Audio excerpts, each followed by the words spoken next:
Hello to all my dear followers. Welcome to the 6th episode of What If Naruto Mastered the Forgotten Art of Sealing. I just ask that you leave your like and comment, and if you haven't seen the previous episodes, you'll find them in a playlist on the channel. Enjoy! Naruto and Kakashi were chasing after Deidara as Deidara started making more bombs. Time to separate the two. Deidara threw the spider bombs, making Naruto's eyes narrow, but before he could do anything, one of the spider bombs fell faster than the others. Naruto turned around and saw that it was directly between him and Kakashi before it exploded. The force sent Naruto forward while Kakashi was sent backward. When Naruto looked back, he saw that the spider bombs were now between him and Kakashi. "Don't worry, I can take care of them," Kakashi announced with some concern in his voice. "Naruto, you can do this without me, but I'll be there soon. Just promise me one thing. You'll be careful." Naruto nodded and began chasing after the giant bird with his staff in hand. Time to take down the bird. Naruto spun his staff until the ringless end was in front of Deidara. Deidara looked back and saw Naruto's staff begin to glow with chakra, causing Deidara to narrow his eyes. Suddenly, the staff extended almost as if the staff was compressed into that small shape. Deidara tried to swipe his bird out of the way, but the tip of the staff managed to slice through one of the wings.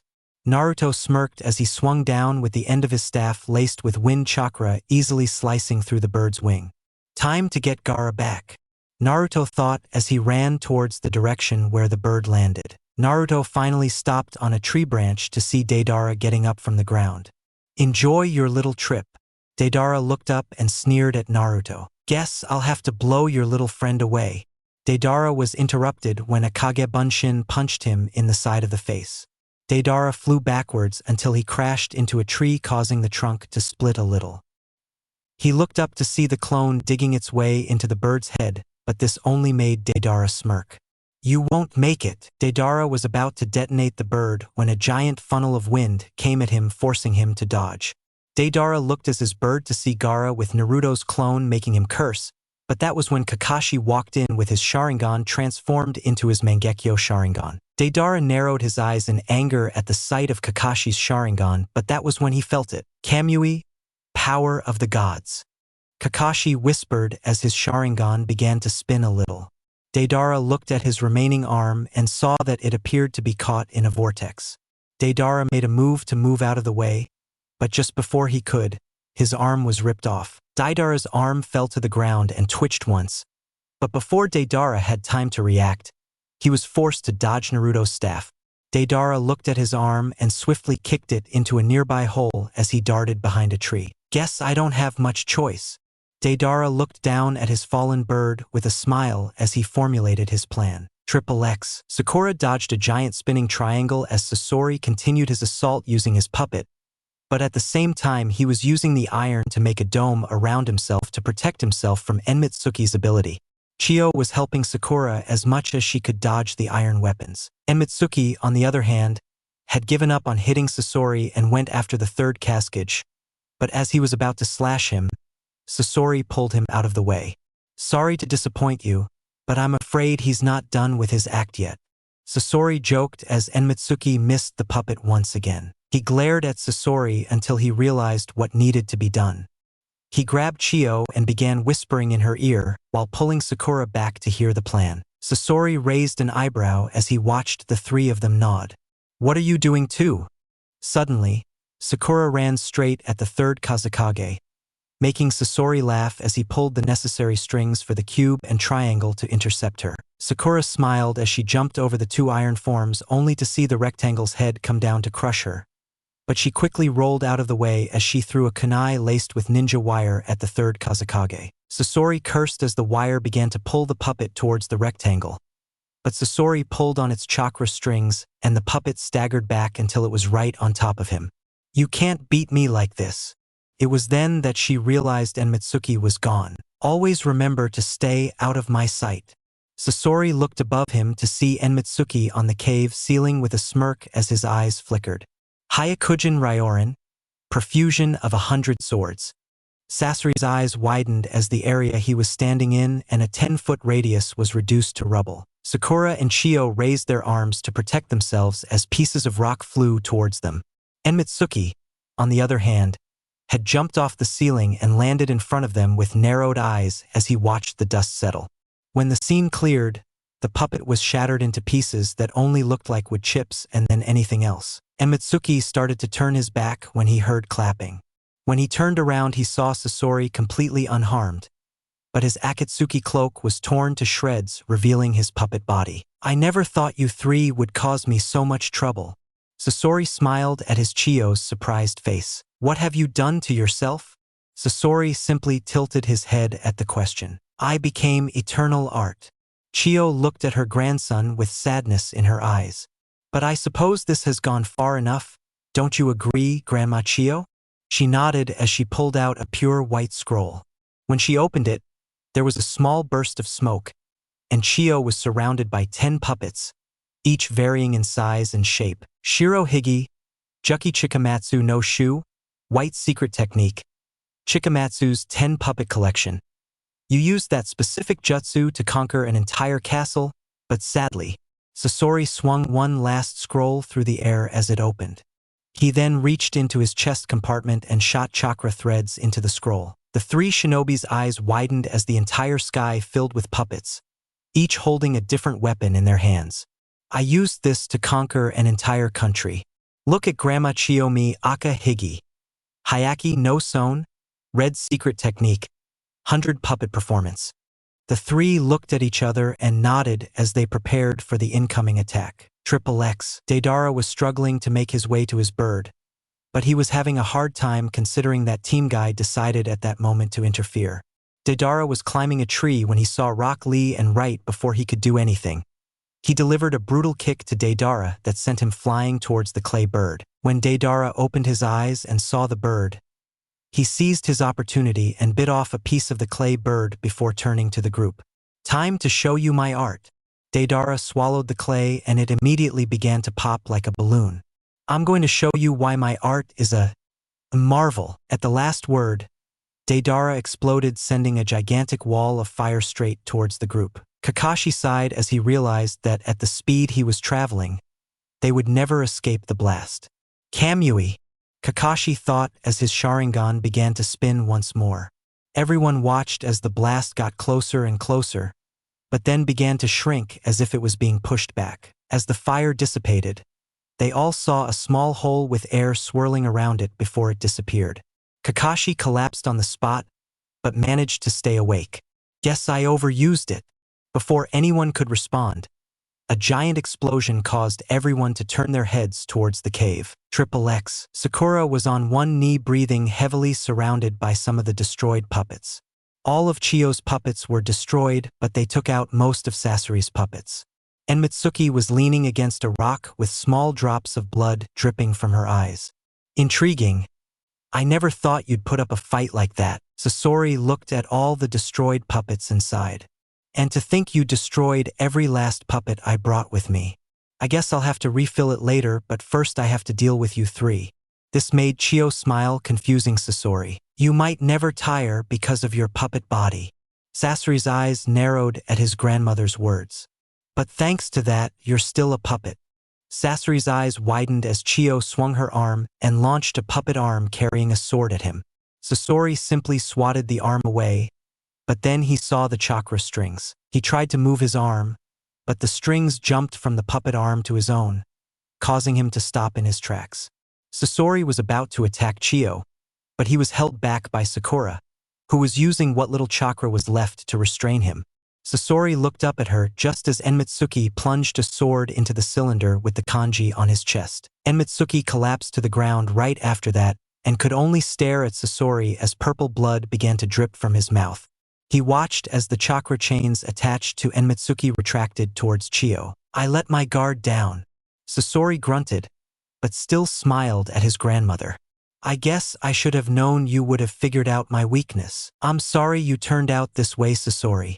This made Sasori chuckle as he collapsed to his knees. "I think I should be proud that I fell in love with the one person who taught me everything about puppets." Sasori's eyes darkened as the life began to drain from his body. "Goodbye, Grandma Chiyo." With that, Sasori died with a smile on his face. Triple X. Gaara's body was lying on the ground as Sakura looked at Naruto, who was looking at his body sadly. I'm sorry, Naruto. There's nothing we can do. Naruto approached Gaara's body with his eyes closed. But when he opened them, they were a bright orange color. Suddenly, Naruto's body was covered in what looked like liquid fire, but Naruto had seals all over the front of his body. Everyone watched in awe as a small nearby tree began to grow from the energy emanating from it. Is this the power of the Kyuubi's yang chakra? Kakashi thought as his eyes widened.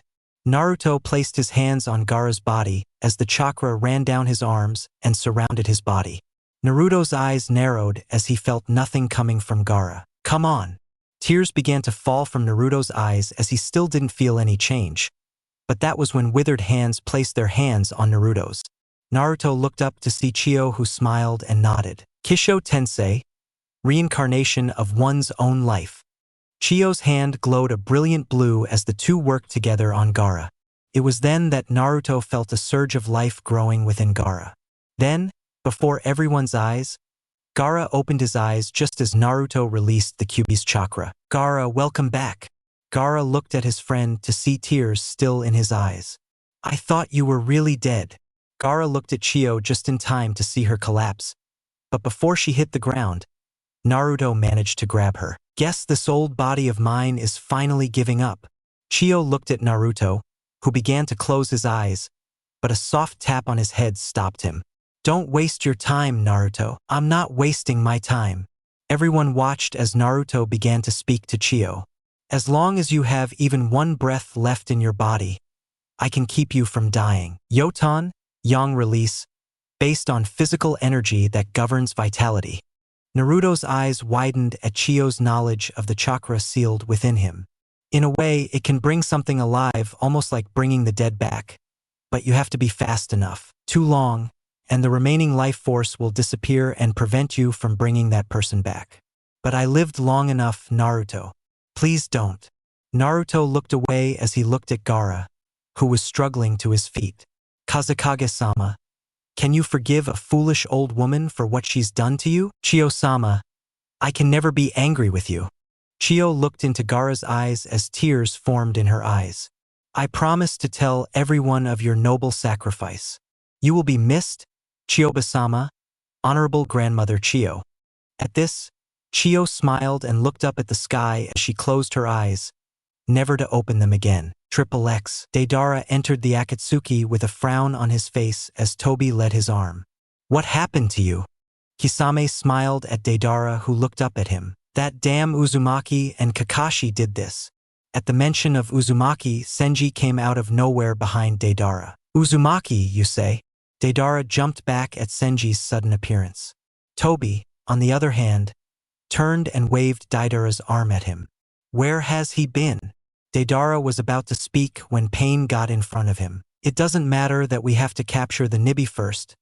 Then we worry about the Kyuubi and Hachibi. Senji looked at Pain and smiled as Pain looked at him. As you say, oh mighty leader. Senji turned around still with his smile. Kakuzu walked over to Deidara with a sigh as he removed Tobi's arm and began sewing it back onto Deidara. When Senji was out of everyone's sight, his smile faded as he began to formulate a plan. Good. Time to take matters into my own hands. Senji pulled out a piece of cloth that had the symbol of Yuzushiogakure on it. Uzumaki, you're in for a rude awakening soon. He smiled at the cloth and began to walk away when he noticed Kakuzu and Haiden. So I'm already going after Nibi. Well, I hope you don't mind, but someone will be joining you. After that, Senji snapped his finger and a frail-looking man appeared before Senji. Zetsumetsu, Extinction. I want you to follow those two, and when they capture Nibi, I want you to put this somewhere where the Kumogakure ninja can see. Zetsumetsu nodded and disappeared with the cloth, making Senji smile even wider. This is turning out to be a great day. Senji walked away from the cave with a smile that would scare even the most hardened ninja. Triple X. After returning Gaara to Tsunade, there was a huge celebration. People cheered and shook the team that helped him get their Kazekage back. But that didn't mean everything was okay. After Gaara told Suna about Chiyo's death, The village was visibly shaken to learn that one of the stakes in the village didn't return. The burial had almost everyone in the village there to witness the ceremony. After the burial, Naruto and the rest of Team Konoha had to leave. But before they did, Naruto looked at Gaara and with unspoken words shook his hand with a smile before leaving. Everyone was making fun of Guy for being the slowest of the group, as he was forced to carry Kakashi, who couldn't walk from overusing his new Sharingan. Sorry, Guy. I guess I'm not used to using this Sharingan yet. Kakashi closed his eyes to show some guilt, but that didn't stop Guy from beating the youngsters to Konoha. Before Kakashi knew what happened, he was launched into the air as Guy shifted his backpack to the front. Everyone's eyes twitched when they saw Guy now carrying Kakashi, but Lee just took it as a new training exercise. See you in Konoha. Guy laughed as he ran off, leaving everyone else in his dust. A grown man carrying another man. Tenten glared as she tried to erase the memory from her mind. That's not right. Niji. Niji looked down to see Rock Lee in the exact same position, ready for him to step up. Hell no! Niji yelled, but Lee quickly grabbed his reluctant teammate and pinned his legs down. Come. It will help strengthen the flames of youth. Lee turned and smiled as Niji returned his hand. It doesn't mean N-. Before he could spread the word, Lee stormed off, leaving everyone in his dust as well. Naruto just raised an eyebrow and watched the two disappear from sight. Naruto sighed as he closed his eyes while tapping into Kyuubi's chakra. Naruto, what are you doing? Sakura was suddenly lifted into the air along with the rest of the group by what appeared to be chakra arms. We can't be late to Konoha, Naruto said simply as he got into a running stance.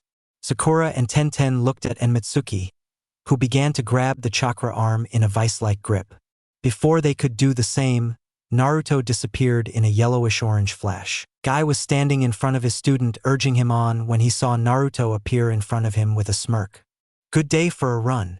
Guy's eye twitched as Naruto disappeared again, causing Guy to challenge Naruto at the top of his lungs as he opened a few of his chakra gates and disappeared along with Lee. XXX. The entire team made it back to Konoha in approximately 30 minutes, as they all entered through the gates. Naruto carrying Tenten, who had struck out using chains on her chakra arm, Sakura, who used her strength to grab the arm, and Enmitsuki, who simply nodded off. Naruto left the three of them on the ground as he released his chakra, returning to his normal state. Guy entered only 10 seconds after Naruto had him fall onto his hands and start running through the village on his hands.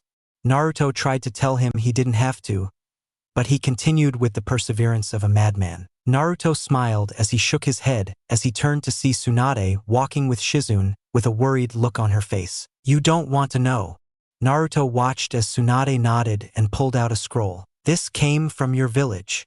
Naruto took the scroll and began reading it, his smile growing. Good news. Yeah. Apparently they're ahead of schedule and need me to finalize some details.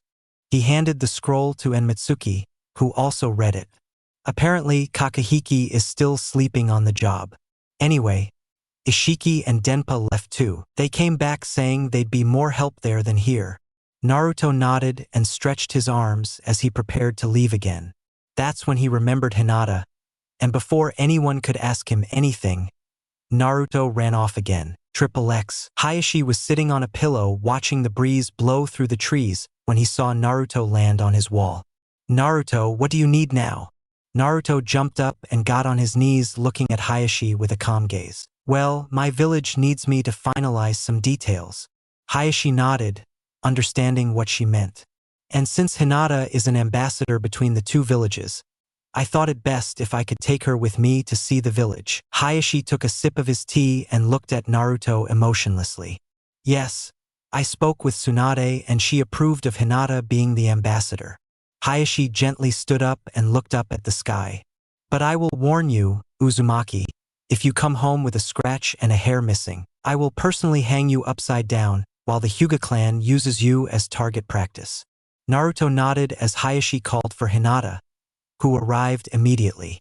She saw Naruto and blushed when Naruto smiled at her. You called father. Hayashi nodded at Naruto. He's going to her village, and since you're the ambassador between Konoha and her village, it's best you go with him. Hinata felt like jumping for joy, but she kept her emotions in check and nodded. Now go pack. You'll be gone for a few days. Hinata ran outside to get ready, and that's when Hayashi struck. Naruto never saw it coming. 1 second Hayashi was standing on the porch, the next he had his hand on her throat, forcing her against the wall. Hinata is one of the most important things in my life. You hurt her. Hayashi let the threat hang in the air. Naruto nodded. I understand. Hayashi narrowed his eyes, but quickly released Naruto after hearing footsteps in their direction. They both turned to see Hinata carrying a small scroll, smiling as she looked at her father. Ready to go, Naruto. Naruto smiled as he nodded to Hinata and started walking towards Hinata, while looking at Hayashi, who just continued to stare at him. XXX. Naruto appeared in the doorway with Hinata when Tsunade turned around. What's going on? Naruto turned to Hinata and smiled at Tsunade. Well, since Hinata is the ambassador between the two villages, Hayashi and I thought it would be a good idea if she came and checked on the village. Before Tsunade could respond, everyone heard the tapping of a cane on the ground. They all turned to see the old war hawk Danzo walking towards them. What do you want, Danzo? Tsunade growled, showing her obvious displeasure with the man. I just want to see Naruto off. Danzo looked at Naruto, who smiled at him, confusing Danzo a little, but he kept it hidden. Also, if you're taking the ambassador to your village, you just need to assign him a bodyguard. Tsunade's eyes widened when she realized what he was after. I have one in mind as well. He's one of my most trusted shinobi, and he'll surely not let young Hinata come to any harm. Suddenly, a boy no older than Naruto appeared next to Danzo with a tanto on his back and a smile. This is Sai-. If anyone's going to be Hinata's bodyguard, it should be a member of the Hyuga clan.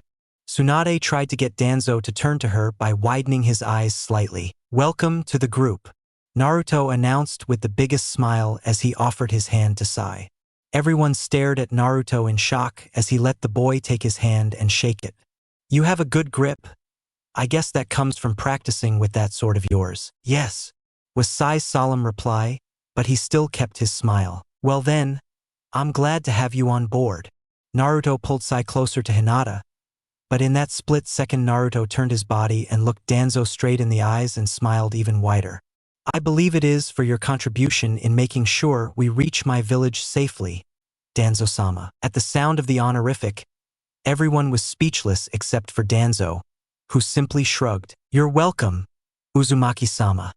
Naruto knew it would kill him to say his last name with the honorific, but he gave the man a polite bow. Tsunade grabbed Naruto as he passed by, turning him to face her. Are you crazy? Tsunade's voice was barely above a whisper. He's only aligned with Danzo. Whatever Danzo told this Sai guy to do, he'll do it to the letter. I know, but not everyone deserves to be pushed aside just because they serve someone you don't like. Naruto smiled at Tsunade, who looked at him in astonishment. I'll see you guys soon. Okay, don't do anything fun without me. Naruto smiled as Sai, Hinata, and Emitsuki walked with him, all doing the same. Take care, Naruto. Tsunade looked at Naruto as he continued his walk towards the forest and his village. Akumo Ninja slowly approached the wreckage, looking sad and angry at the same time. There's no sign of Yujito-sama, but we found this. He handed the torn cloth, and when he saw the symbol, electricity surged through his body in rage. Where did you find this, Samui? The blonde Kunoichi looked down at the small pool of blood. Over there, Samui announced as she pointed toward the pool of blood. So the Uzumaki knows about us and is now getting revenge. He smiled, but this wasn't a happy smile. This smile was filled with anger and rage. When I find you, Uzumaki, I'm going to rip your damn head off. He shouted this to the heavens while Samui just nodded her head with a smug look in her eyes. XXX. Naruto looked around with a confused look as the four of them packed up their camp. What's wrong, Naruto-sama? Emitsuki asked as he watched Naruto shake his head. Nothing. I thought I heard something right there. Naruto continued smiling as they continued packing. Sai was already finished and was currently drawing a scroll. Hinata walked forward with a smile and saw the drawing of her giant bird. Oh, it's beautiful. Sai looked at Hinata and smiled. Thank you, but that's not all it can do. Sai held up his tiger seal, and the bird stretched out from the page and grew until it was large enough to carry all 4 of them. That's some kind of jutsu. Hinata smiled at Sai, who smiled back. Why are you smiling like that? Sai looked at Hinata in confusion until she went further. Naruto used to smile like that when we were kids. He always smiled even when he was hurt, but I could always tell he was hurt somewhere. She turned around just as Naruto fell and somehow got his feet and hands tangled in the rope. And Mitsuki just laughed when Naruto asked her to free him from his bonds. But now she smiles with real feeling, not fake. Maybe you can too when you find something that truly makes you happy. Hinata left with that to help her boyfriend out of his growing struggle, leaving Sai with his giant bird. Sai stared down at his bird and watched as the ink glistened in the sunlight. This made Sai smile as he saw his creation as his art. How the hell does he tie the ropes around your hands and feet? Mitsuki laughed as Hinata finally managed to free Naruto, who grabbed the rope and stuffed it into the bag.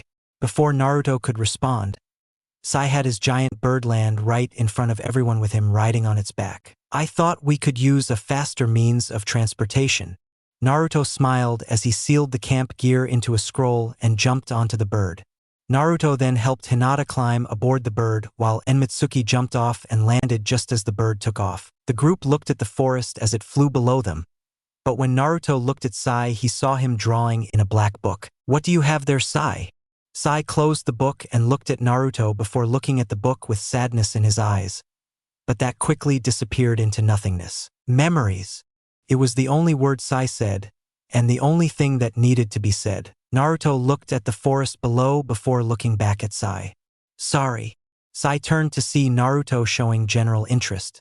If I may, who did you lose? Sai looked at the book for a split second. My brother. Naruto held out his hand. Can I look? Sai looked at the book hesitantly before cautiously handing it to Naruto. Naruto flicked past it to see Sai fighting different ninjas and then taking their gear after each victory. But that's when Naruto found 2 unfinished pages in the middle of the book. The book had another person with gray hair fighting various ninjas doing the exact same thing Sai did. Naruto handed the book back to Sai, who picked it up before putting it in his bag. What happens at the end? What? Sai looked at Naruto in confusion. Every story and every book has an ending, Naruto said with a sad smile. So what happens when you find yourself in the middle of the book? 2? I don't know. I guess after his death, I forgot what the ending was going to be. Sai said this without any sign of emotion. Don't worry. I'm sure it'll come to you. Naruto patted Sai on the back with a comforting smile. And I'm sure he'll be proud of you no matter what. Sai looked at Naruto with slight surprise in his eyes, but that's when Naruto smiled and pointed down. They were here. Everyone looked over and saw the Nami no Kuni bridge with Tsunade, Ishiki, Denpa, Haku, and Kakahiki all waiting for Naruto's arrival. Sai's bird landed gracefully on the ground, releasing the group before it turned into a pool of ink. Tsunade walked over and shook Naruto's hand as he wasted no time leading him away from Nami no Kuni. They continued walking until they came to a tree stump that looked like it had been struck by lightning. Ready to see the work we put into the new Uchiha. Naruto smiled and held out his hand to Hinata, who took it with a faint smile. Naruto touched the stump and muttered a single word, but despite hearing Sai, he couldn't make out the word. Suddenly, Hinata and Naruto disappeared in a swirling wind, causing Sai to look at Tsunade. You're next, Kakahiki muttered as he grabbed Sai by the arm and dragged him to the stump. Sai felt like he was being pulled into a whirlpool, but as quickly as it started, it was over. Sai opened his eyes to see that he was on another island, but this one was populated by beautiful trees and streams running through the village. The village itself wasn't anything special. If anything, it looked like a small town, but with 2 differences. One was the tower that stood above the rest and the wall that surrounded it. Sai continued looking around until Naruto touched him on the shoulder. Don't get too distracted. Naruto smiled at Sai, who continued to look around in amazement. How do you stay safe? Naruto looked at the area where Sai appeared where the seal was glowing. That's the only safe way to get here, and the location of the seal on Nami no Kuni keeps changing.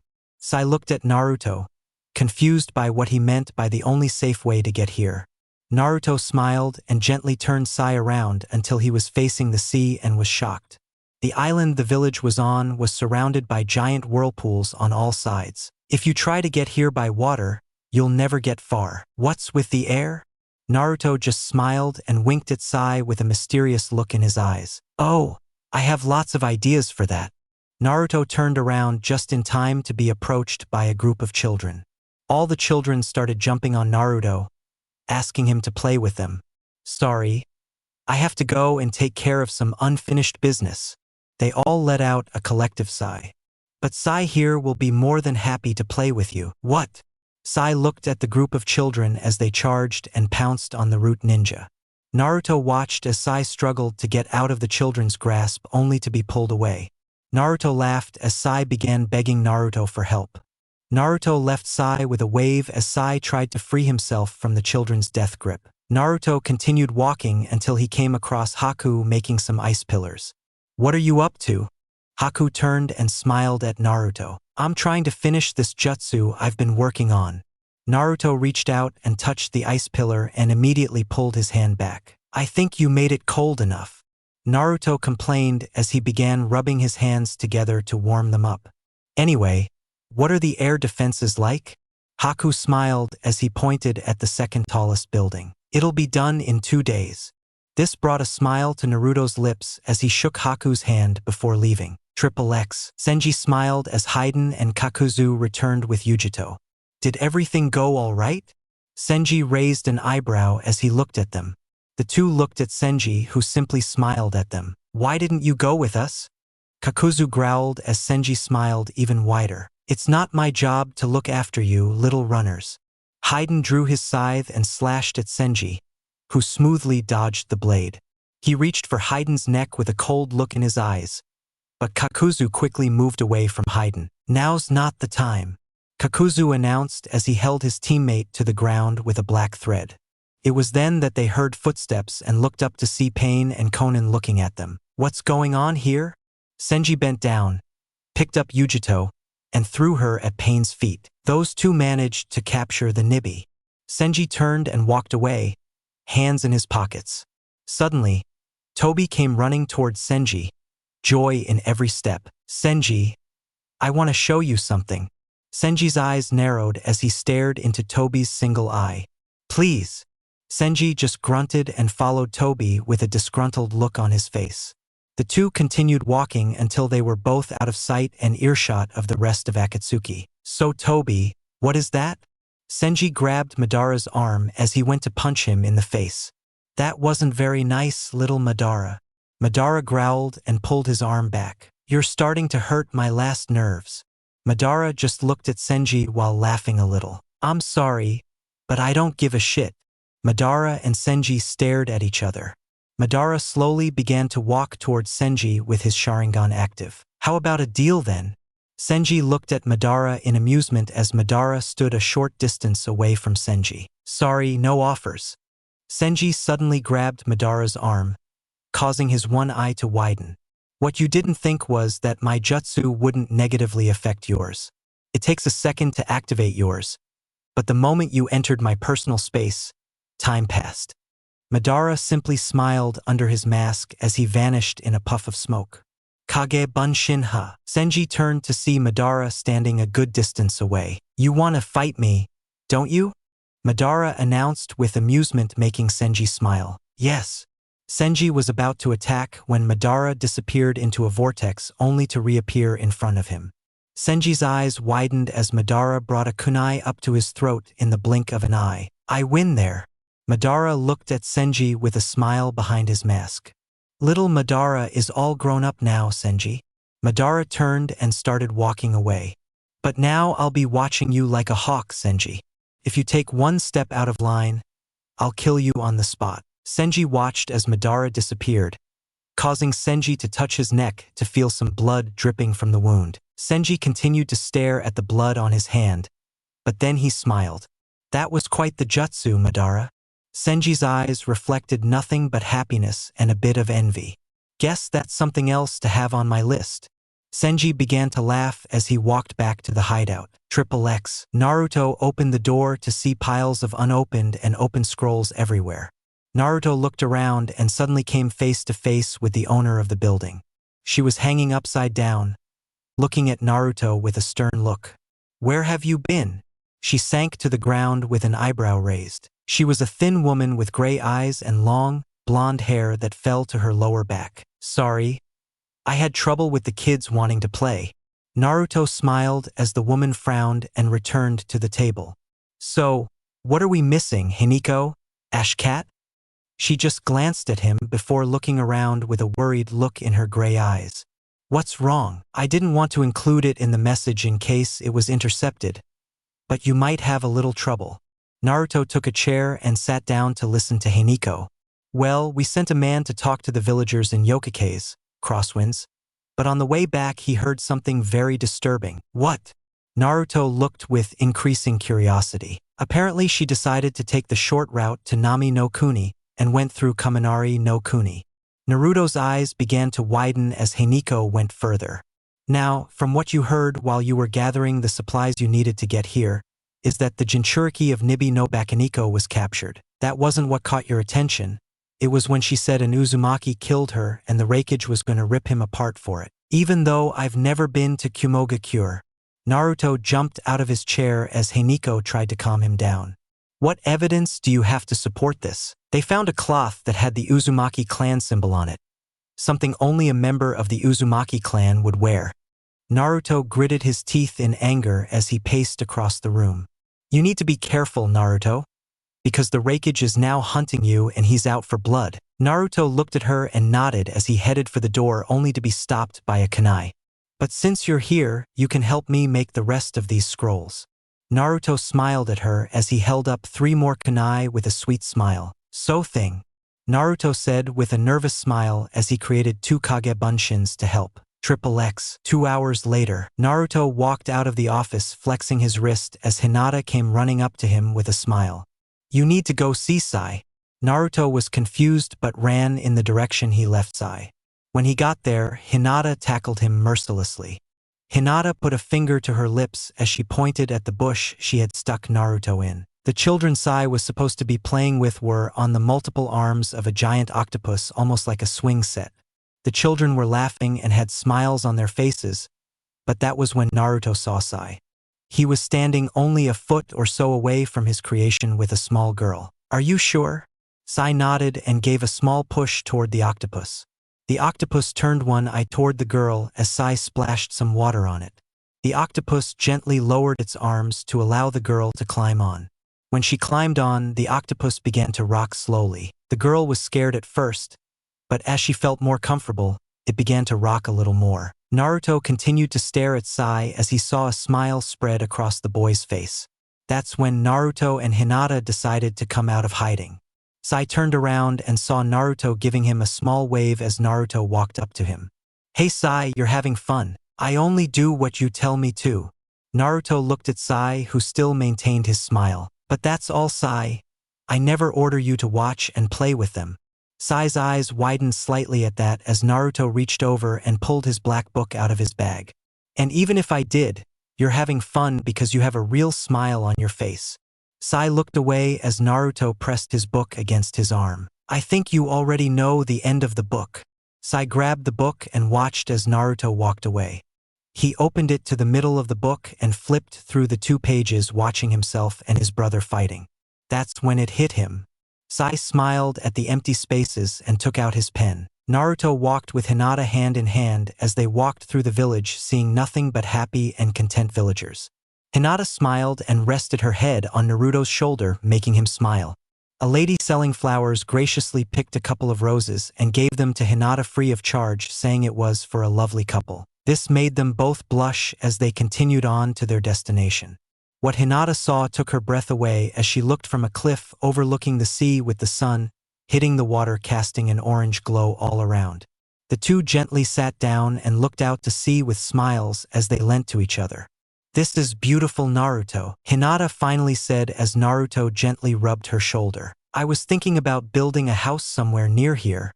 Hinata smiled at the thought as the two continued to watch as the sun set. It was then that they decided to go find Sai and get some sleep before leaving tomorrow. When they returned, the octopus was gone and so were the kids. But Sai was still lying on the ground with the book slashed open in his stomach. When Naruto opened it, he saw the end of the book showing him and his brother holding hands while smiling at each other. Sai gently opened his eyes as Hinata shook him awake. "Come on, sleepyhead. We need to get to the hotel." Sai nodded as he stood up and watched Naruto hand him his book. "I'd be proud." Naruto smiled as he patted Sai on the back. "Now let's go get something to eat. I'm starving." This made them both laugh, but hearing their laughter, Sai stopped. Where did that come from? Sai was confused until Hinata patted him on the shoulder. "Are you okay?" Hinata looked at Sai with concern as he smiled. "I'm fine, but I'm just not used to laughing, that's all." Hinata smiled at Sai as the three of them continued toward the hotel to get room service. XXX. He was sitting in his office when his assistant walked in. "Reikage-sama, I have something that might calm your anger." He just looked at his assistant, who just smiled. "We know who it is." This caused E to stand up and suddenly be right in front of the young woman. "Who is he?" I could see in his eyes that he was both excited and angry to know who killed Yujito. "Naruto Uzumaki." He said this clearly as he leaned back while looking out the window. "One of your ninjas managed to overhear a group of merchants talking about a new Uzumaki. So after convincing them, he managed to get his full name." "What about its location?" This is where she trailed off. "What is it?" Long before I could continue, the merchants apparently had some bombs, and he immediately knew what had happened. "But with your name, at least we can know who we're looking for." Reikage remained silent for a moment, unnerving the assistant. "What's wrong?" "I think I know where to start the search." He looked at his map and saw the image of Konoha. "Sir, you can't be serious." He turned to her, hatred in his eyes. "We went to war against Konoha before they wouldn't let us in. Who says we're just going to walk in?" He walked behind his desk and sat down. "You're suggesting we go to war with them." He looked out the window. "I'm not suggesting anything, but we're paying Konoha a visit." The assistant knew it was useless to argue with E and simply bowed her head and walked out. "I'm going to deliver you to me, Uzumaki, and then I'm going to avenge Yujito." He looked away just as lightning flashed past her window. XXX. Naruto woke up with the strange feeling that something bad was going to happen, but he ignored it to make sure Hinata didn't worry. As Naruto got out of bed, there was a knock on the door. Naruto opened the door to find a man covered in grime and soot while carrying a bag that clinked with every step. "Tensa, Heavenly Chain, I see you're doing well." Tensa looked at Naruto with brown eyes and nodded. "Yeah, I finished the project you assigned me." He pulled out 2 arm guards that fit Naruto's arm perfectly. The guards had the Uzumaki symbol engraved on the sides and were a pale blue color. "And Uzushio's guards?" Tensa smiled as she slipped Naruto's arms through the metal guards, who was surprised by how light the 2 things were. "I used the pieces as a base just as you requested." Naruto smiled as he looked at the guards. Almost a year into his training, Naruto tried to figure out how much the arm guards could withstand, but after only 2 tries, the arm guards broke. Naruto, not wanting to lose a family heirloom, decided to keep the pieces until he could find someone to repair them. "This is probably some of the best work I've done in a long time. Thank you for giving me the privilege, Naruto-sama." Naruto nodded as Tensa headed for the door, still wearing a smile of pure joy. Naruto sat down as he got out some ink and began working on making some new seals on his newest edition. Naruto heard the floorboards creak and turned to see Hinata wide awake, rubbing the sleep from her eyes. "Hey, Sleeping Beauty." This brought a smile and a blush to Hinata's face as she gave Naruto a kiss. "Are you ready to go?" "Yeah, all I need is a change of clothes." He turned around as he grabbed his clothes and walked into the bathroom. Sai woke up from his bed and started to take off his clothes and put on clean ones. "So, when are we leaving?" Sai asked as he stretched his back and looked at Naruto. "As soon as Hinata gets out." Sai nodded and sat down on the couch. Naruto narrowed his eyes as he couldn't shake the strange feeling he was getting. "All I can hope is that it's just a feeling of worry about hurting Hinata." Naruto continued working, but all the time he kept getting distracted by the strange feeling. But little did Naruto know that his feeling would soon be proven true. Naruto, Hinata, and Sai approached the gates of Konoha when they saw 3 people waiting for them. As they got closer, they were Jiraiya, Tsunade, and Danzo. "Welcome back, Naruto," Tsunade said with a smile. "I hope everything went well with your trip to your village." "Yeah, everything went well." Naruto smiled at everyone, including Danzo, who just narrowed his eyes. "Now I have to spend a lot more time there." With that, Naruto handed Tsunade his Konoha headband. "I'll still be staying for at least another week, but I won't be able to go on any missions." Tsunade nodded and took the headband from Naruto. Danzo made a small motion with his hand at Sai, who knew what he wanted. "I must be off." Sai gave Naruto a small bow before disappearing in a swirl of leaves. Naruto looked over at Danzo and noticed he was gone as well. "Good luck, Sai," Naruto muttered under his breath. "XXX. So, did you do what I asked?" Danzo looked at Sai's bowed form. "Did you place the observation seals around his village?" "Sorry, Danzo-sama, but he kept me busy doing anything." It wasn't a total lie that he was busy doing other things. "I expected as much." At this, Sai raised his head to look and saw Danzo drumming his fingers on his staff. "My good leader never allows a strange shinobi to wander into his village without being followed or taking precautions to ensure they did nothing that might harm his village." Danzo was about to turn away when Sai opened his mouth, but quickly closed it. "Is there something you wish to ask, Sai?" Sai looked down at the ground and closed his eyes. "I wish to remain as Hinata's bodyguard."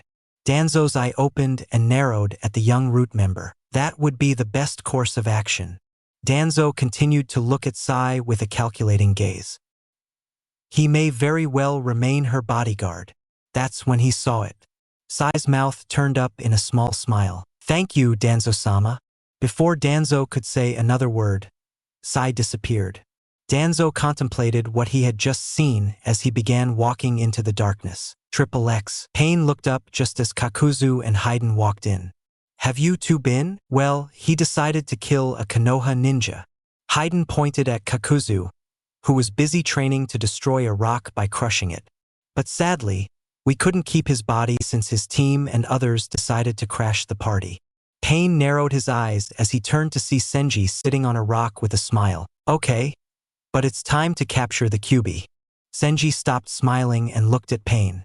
"Haiden, Kakuzu, and Senji will go capture it." "Understand." The 3 of them nodded, and Senji looked the happiest of them all. The group slowly left, but not before Pain gave his last order. "But get it out of Konoha. You 3 can't fight all of Konoha alone." The 3 of them were confused about how to do that, but nodded regardless except for Senji, who simply smiled even wider. "I think it's time to stop pretending." Senji chuckled as he followed his companions out the door. XXX. Naruto was saddened to this point by Asuma's death. He was a man of his word who Naruto could respect, and now he was gone. Naruto went and talked to Shikamaru and listened to how he was planning on how to get the 2 Akatsuki members back for killing his sensei and his husband Kurenai. Naruto left Shikamaru and went into the forest to work on his new seal. As the day wore on, Naruto realized how dark it was getting and decided to go to bed when he was approached from behind. Naruto looked up to see Hinata smiling at him. Naruto smiled back and gave Hinata a big hug. "What are you doing?" Naruto finally asked as Hinata kissed him on the cheek. "Well, I thought you could use some company." Hinata leaned over until Naruto could sit with her. "So, what are you going to do?" Hinata looked at all the trees around her and saw that most of them were flattened by some sort of force. "I'm working on something secret." Naruto gave Hinata a playful smile. "So no peeking." Hinata smiled even wider and gave Naruto another hug. But this time the 2 didn't separate, just sitting and watching the sun as it set. XXX. Shikamaru was waiting by the door with Choji and Ino. "So, are we ready?" The 2 nodded and were about to leave when a voice stopped them. "And you think you're going?" He turned to see Tsunade. "We're going to avenge Asuma's death," Shikamaru announced without hesitation. "Don't be stupid." Tsunade stopped when she heard footsteps approaching behind them. She turned around to see Naruto, Hinata, and Kakashi. "What are you 3? "We're here to help." Naruto announced, surprising everyone except Hinata and Kakashi.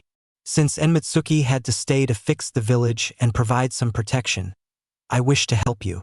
Tsunade was about to protest, but Kakashi punched her as well. You can't tell him what he can't do, Hokage-sama. Kakashi gave her a sad smile. Tsunade looked down at the ground with sadness in her eyes. Fine, but you six be careful. The group nodded and started to head out the door when Naruto asked the question. So, what are we going to do first, our leader? Naruto smiled at Shikamaru's tired frown. The group stopped before the village and Shikamaru began to explain the plan that now included Naruto, Kakashi, and Hinata.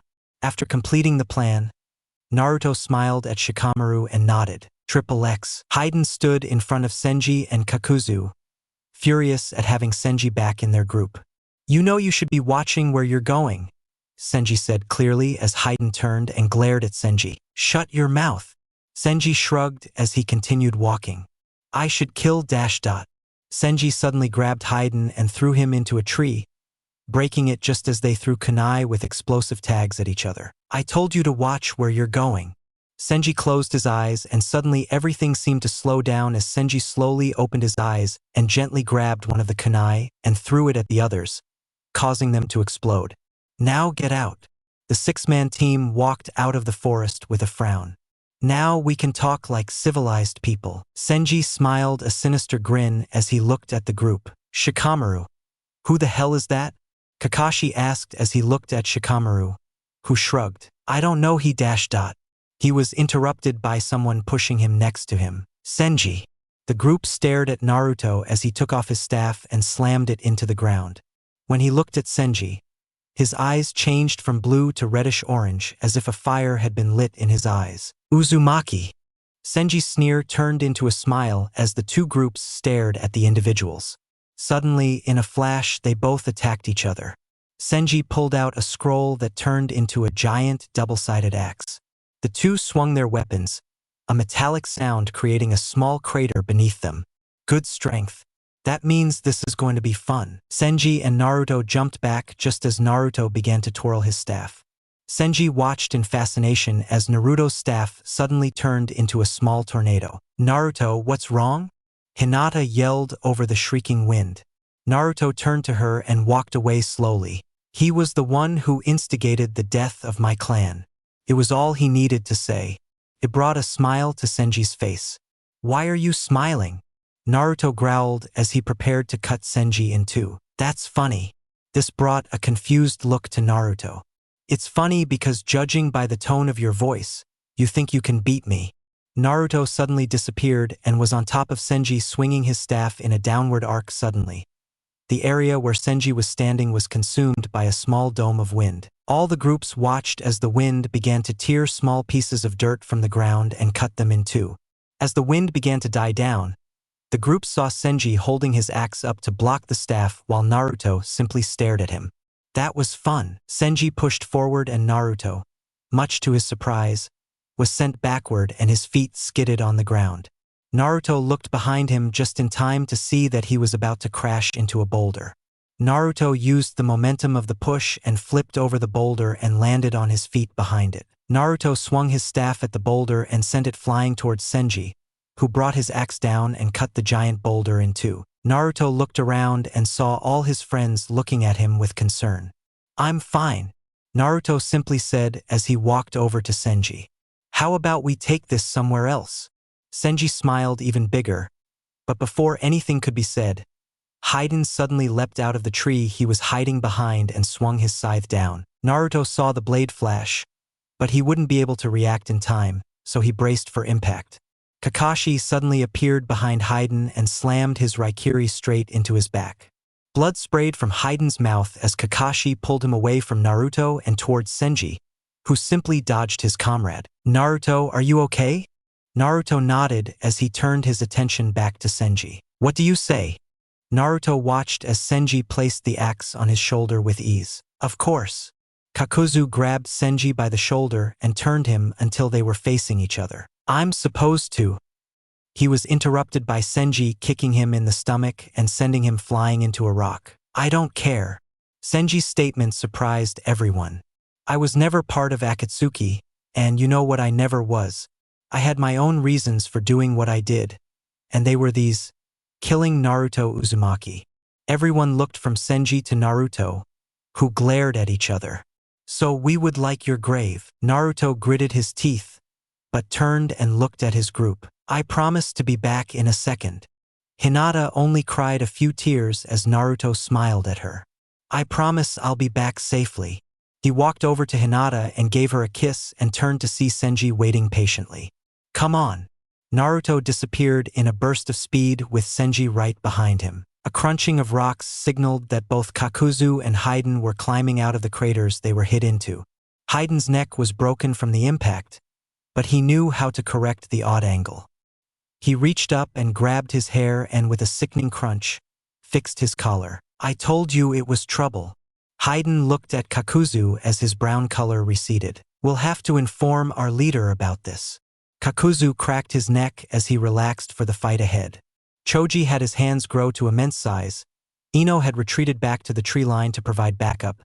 Shikamaru pulled out Asuma's trench knives. Kakashi pulled out a kunai, and Hinata activated her Byakugan. This is going to be very tedious, was Kakuzu's reply as he returned to his brown color. XXX. Naruto stopped in a bare landscape with nothing around except dead trees. This is good enough. He turned and saw Senji sitting on a rock with his axe on the ground. How can you be so calm? Because I expected you to be older. Senji chuckled at the thought. But instead you're a child, albeit a strong one, but you're still a little boy to me. I hope you don't back down just because of that. Naruto lowered his staff as he transformed into his tornado form. No, I still plan to grind your bones into dust. Senji climbed down from the rock, a grin still plastered on his face. But I won't have the luxury of playing with you first.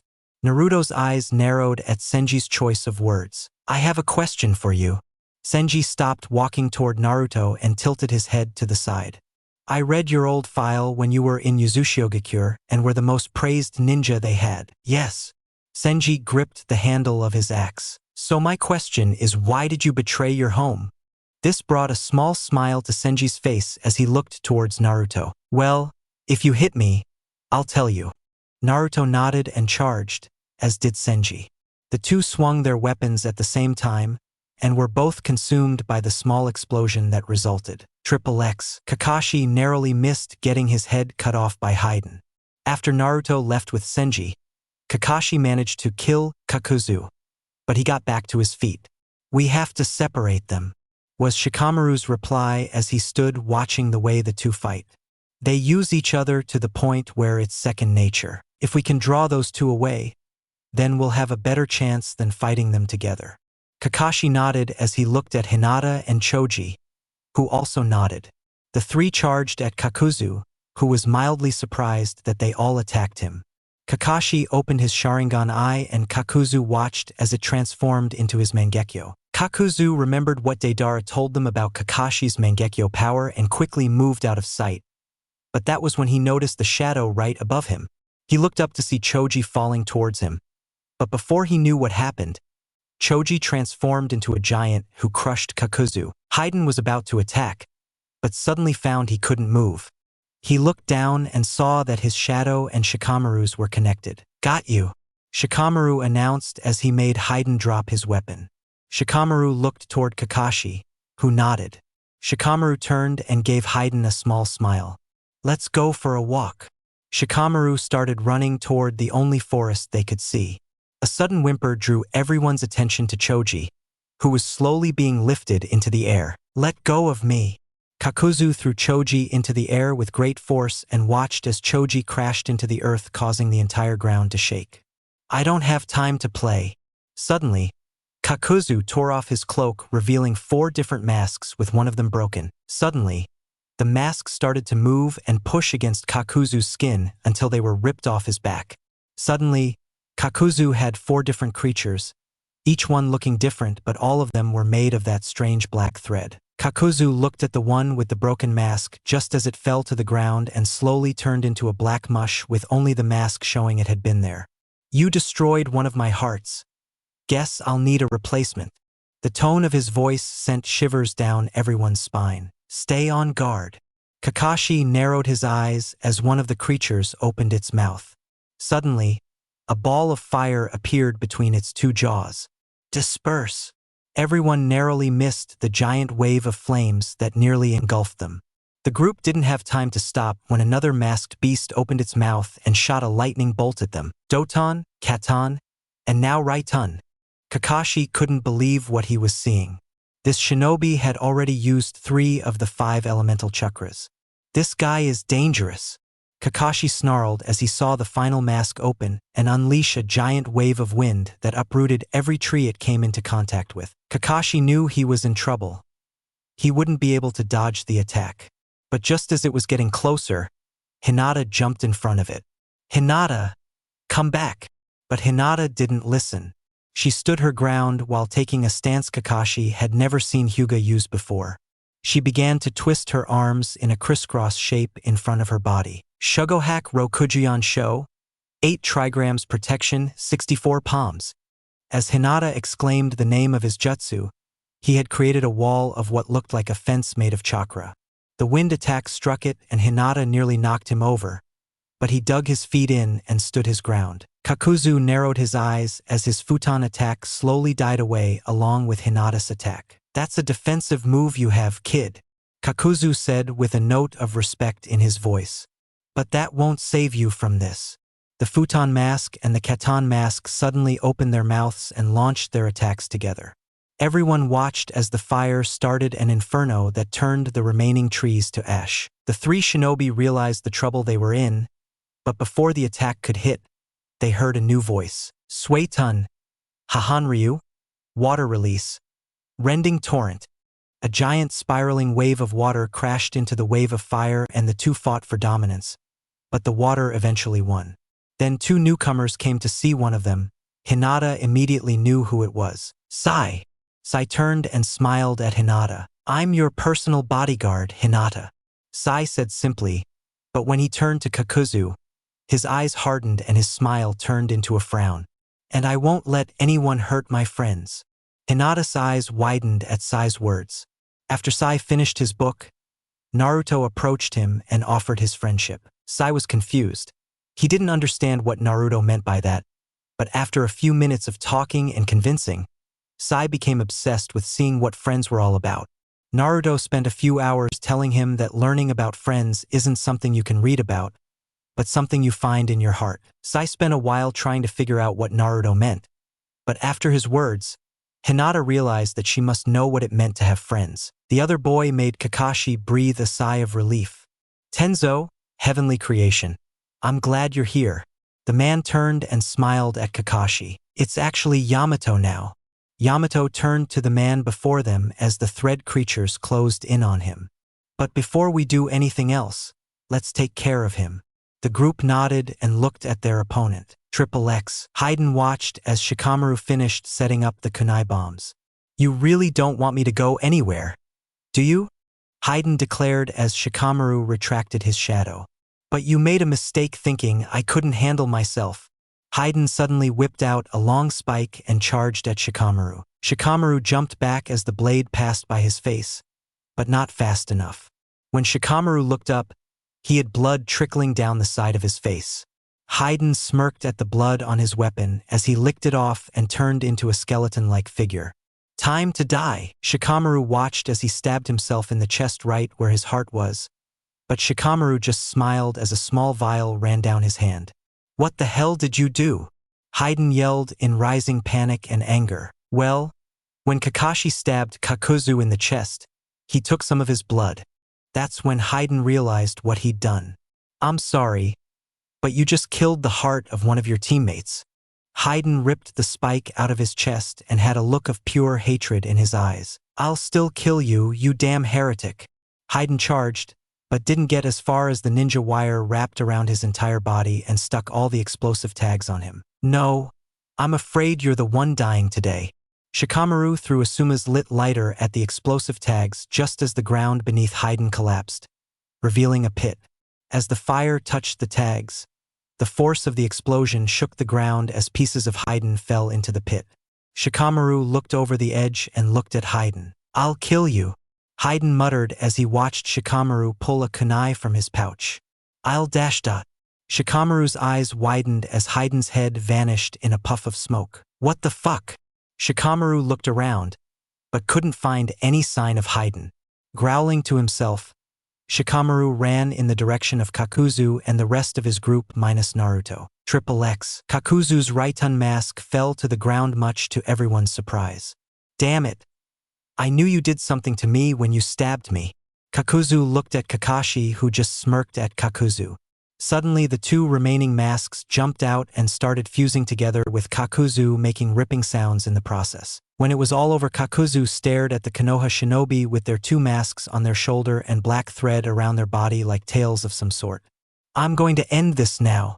To everyone's surprise, Sai walked forward while biting his thumb and took out a scroll. Kuchios no Jutsu.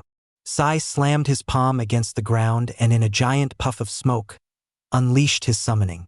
The octopus was larger than last time and had spikes at the end of each of its tentacles. Sai opened the scroll and wrapped it around the octopus's head as water gently flowed out of its head. Now you die. Sai looked Kakuzu straight in the eyes as everyone else prepared to do whatever was necessary to finish this man off. XXX. Senji dodged Naruto's wind funnel as he grinned as blood dripped from a cut on his head. Senji was about to attack when a puff of smoke appeared next to him. When Naruto looked down, he saw Haiden's head, who looked around in confusion. What did you do? Senji smiled as he lifted Haiden's head. You don't look well today. Senji chuckled when Haiden growled. How am I here? Haiden watched Senji's smile grow. I placed a regular transfer seal on your head when you weren't paying attention. Senji began to bob Haiden's head up and down. Now you're nothing but a useless head. Fuck off, Haiden yelled. I'll kill you for what you did to me. No, you won't, Senji simply said as he threw Haiden's head and grabbed it by the back of his head. I'm afraid you're the one who's going to die. He squeezed the head, causing it to explode, covering Senji's arm and hand in blood, skull, and brain matter. Naruto stood there in shock at what he had just seen Senji do. Why dash? I already said why. Senji turned his smile on Naruto. I was never part of Akatsuki. My only reason for joining them was to get close to you. The reason is so I could kill you. Now that Haiden is out of the way, we can stop holding back. Naruto gently placed his staff on his back as he grabbed his right arm. Senji extended his axe and grinned like a madman. Naruto created his Futon Rasengan as Senji charged and forced Naruto to charge as well. Senji swung his axe just as Naruto threw his Rasengan forward. The two weapons met, and then, with the force of a small bomb exploding, both Naruto and Senji disappeared into dust and rock. Kakuzu was forced to jump back as giant wooden beams with sharp points erupted from Yamato's arm. He turned just in time to see Hinata holding what appeared to be two lion heads molded from chakra. She threw her arms forward and launched the attack at Kakuzu's back, sending him flying back into the wooden spikes. Kakuzu had his Katon mask shoot out a wave of flames that quickly engulfed the wood and turned it to ash. He landed on the ground and attempted to destroy Hinata with his futon mask, but some ink enveloped him and knocked it away. Kakuzu looked to see Sai with a giant snake made entirely of ink. It was then that Kakuzu saw what the octopus was doing. It was providing Sai with a large amount of ink, who used his chakra to increase the size of his snake. So I can channel his chakra into ink and mold it into different animals. Kakuzu smirked at that and opened both masks. Then I'm going to have to rip you to shreds.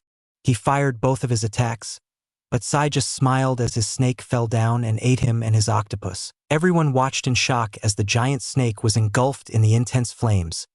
But when the flames died down, everyone was shocked. The snake had somehow managed to harden itself and was as still as a statue. Suddenly, it began to crack, and ink slowly began to flow out until the snake began to move once more. It opened its mouth, and a torrent of ink came out, revealing Sai completely unharmed. Didn't you know ink hardens in fire? Sai smiled even wider as he jumped onto his snake while clasping his fingers together into the seal bird. Suddenly, the ink on the ground wrapped around the snake's middle and quickly formed wings. The snake lunged forward and took to the sky, surprising everyone as Sai performed a series of hand signs. The snake opened its mouth once more and a giant drop of ink fell out. But before it hit the ground, it was already taking shape. It hit the ground with such force that a nearby boulder shook until it crumbled. The creature stood up and took the form of some sort of golem, except for clawed hands and spikes shooting out of its shoulders. What the hell? Kakuzu narrowed his eyes as the creature lurched forward, but on its second step it was running. Kakuzu jumped out of the way and watched as it tore through another boulder with ease. The creature stopped, turned, and faced Kakuzu, who simply watched as the creature charged. Kakuzu quickly had his black thread wrap around the creature and hold it in the air while he attacked it with his futon and keton masks. As the fire died, Kakuzu quickly ripped the creature in two and proceeded to blow it into many more pieces with his futon mask. I'm getting tired of you. Sai's eyes widened as Kakuzu sent his black thread skyward. Sai jumped off his snake just as it was pulled towards Kakuzu. Got you! Sai shouted as he plunged his fingers into a tiger seal. Kakuzu watched as the ink slid down its thread, but that's when Kakuzu saw it. The snake began to glow, and Kakuzu saw small squares inside the snake. Fuck me, exploding tags! The snake exploded into a giant dome of fire, causing the other shinobi to jump back to avoid the bomb. They all looked at Sai, who looked on the verge of collapse, but still managed to smile weakly at his friends. That hurt you, son of a bitch. Sai turned around just in time to see a wave of black thread heading towards him, but before it could reach him, a wall of wood erupted between him and the thread. Kakashi quickly dropped down next to Sai, who quickly pulled him away from Kakuzu. When the smoke finally cleared, they saw Kakuzu with one of his left arms missing along with his keton mask. I'm still impressed that you all managed to destroy all but two of my hearts. Kakuzu turned his mouth up in a sort of smirk. But if that was your best chance, then you're in trouble. Sai looked up from Kakashi's shoulder and pointed his finger behind Kakuzu with a grin. Kakuzu's eyes widened as he turned and saw Hinata with one of her hands glowing brightly with chakra. Before Kakuzu could fully circle around her shoulder that held her futon mask, he was blown away. Kakuzu spat out blood as his body was thrown forward while his mask shattered into pieces. The black thread fell limply to Kakuzu's sides as his breathing became heavy. Kakuzu looked up to see Kakashi standing over him with a sad look in his eyes. I can't believe I let my guard down for a bunch of kids. Kakuzu struggled to his feet and Kakashi slowly backed away, shocking everyone. But I won't die on the ground like an ordinary dog. If I'm going to die, it'll be on my own 2 feet. Kakashi nodded and created his Raikiri as he got into a ready stance. Kakuzu turned the black thread on his right arm into a spear. The two stood like that for a second before charging. Kakashi swung his Raikiri just as Kakuzu threw his spear forward. The result of the conflict was that the two passed through each other visibly unharmed, but blood rapidly spurted from Kakuzu's chest while blood dripped gently down Kakashi's face. You fought well, Kakuzu. Kakashi gently released his Jutsu as Kakuzu fell to the ground. You want to know something fun? Kakuzu smiled at the ground as he slowly fell face first. The other Akatsuki members always called us Fushir Kambi, immortal combo, but the sad thing is, nothing is truly immortal. With that, Kakuzu landed on the ground dead. It was then that a giant explosion followed by a powerful shockwave drew everyone's attention to the direction Naruto was fighting. Everyone, let's go! Kakashi ordered just as Shikamaru appeared and proceeded to follow them. XXX. Everyone arrived in time to see Naruto crash through a rock. When he came out, everyone saw the state he was in. His shirt was tattered and only hanging off one sleeve. He was bleeding from several places, but oddly enough, his staff was completely fine. Naruto turned around and shook his head, saying that this was his fight. Senji finally appeared, looking a little better than Naruto, but he was still in bad shape. Looks like your friends are finally here. Don't worry, they won't interfere. Naruto grabbed his sleeve, ripped it off, and pointed his staff at Senji as he swiped his foot and twisted his body to the right. Senji charged with a smile of nothing but glee as he swung his axe down on Naruto's staff. Naruto deflected the blow and spun around, catching Senji in his midsection with a wind chakra-enhanced butt. Senji jumped back to prevent the staff from sinking further into his stomach. I can't use my Jikuken ninjutsu. I have to wait until the perfect moment. Senji chuckled at the thought as he threw his axe, causing Naruto to dodge but brought his staff down with enough force and chakra to snap it in two. Naruto then spun around and slammed the butt of his staff into the ground, looking at Senji, who just shrugged at the defeat of his weapon. Naruto then surprised the group by throwing his staff towards Hinata, who caught it. I have a feeling you're much better at hand-to-hand combat. This brought a smile to Senji's face as Naruto continued. So if I continue fighting you using my staff, you might end up destroying it, and I went to hell trying to finish that thing. Very well, Uzumaki. But that won't save you by any stretch. Senji staggered back and hit the ground, shaking everything within a 10-foot radius of him. Naruto closed his eyes and breathed, knowing what he had to do. Naruto held his arm above his head, palm pointed to the sky as seals appeared on his arm, reaching all the way to his palm. Suddenly Naruto's futon Rasengan appeared, but it slowly grew larger and larger until it was the size of Naruto from one spinning blade to the other. Futon. Rasen Shuriken. Naruto looked at Senji with glowing orange eyes as he drew his arm back and threw the spinning disc at Senji, surprising everyone. Is this the technique Jiraiya told me to watch out for? Kakashi looked at the disc with his Sharingan eye and was surprised by how many blades were inside the disc. But they moved so fast that Kakashi couldn't count them all.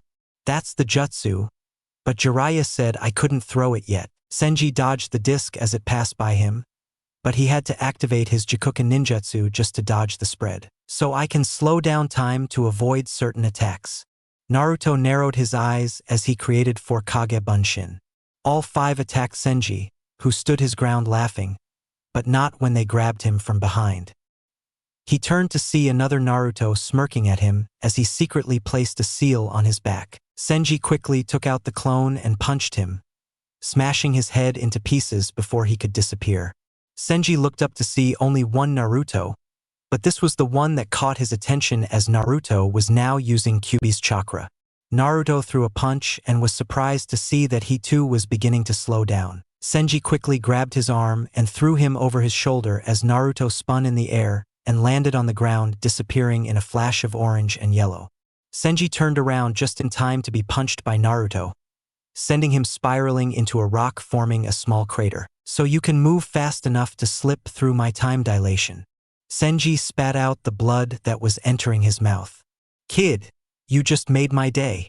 Senji watched as Naruto disappeared again, and by sheer luck, Senji managed to duck just in time to miss the blow aimed at his skull. Senji looked up just in time to see Naruto try to land an axe kick on his head.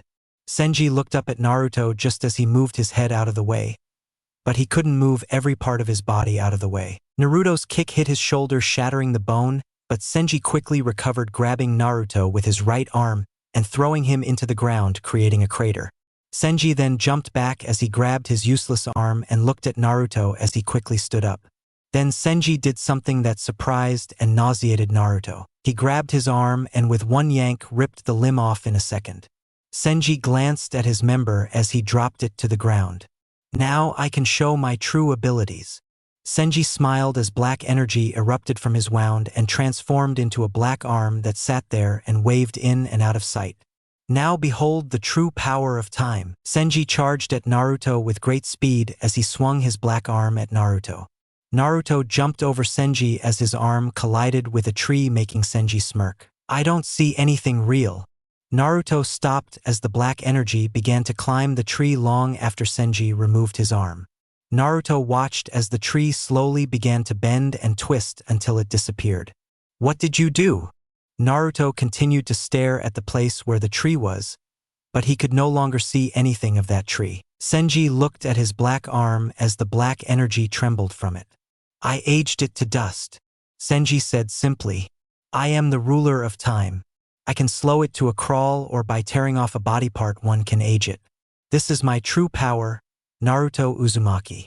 Senji charged forward once more as Naruto disappeared and reappeared behind him. Senji smirked as Naruto went to throw a punch, but before it could hit Senji, black energy flashed through Senji's back.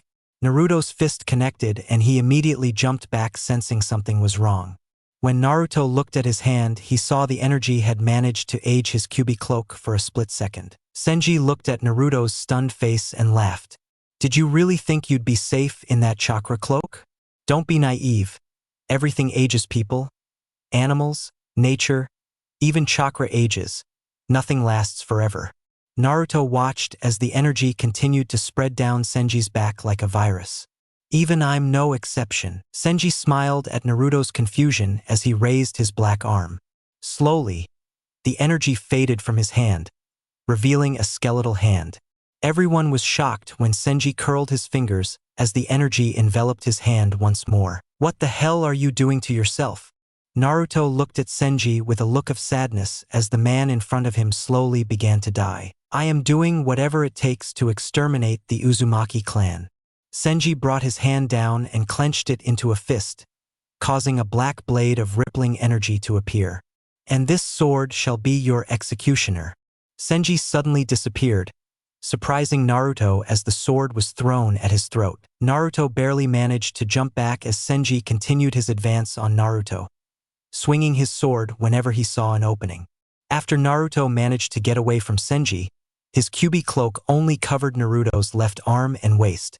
Naruto turned his eyes to a distant figure and saw the sign. Senji charged just as the Kyuubi cloak faded, but Naruto quickly brought his fingers together and created a Kage Bunshin that pulled him out of harm's way.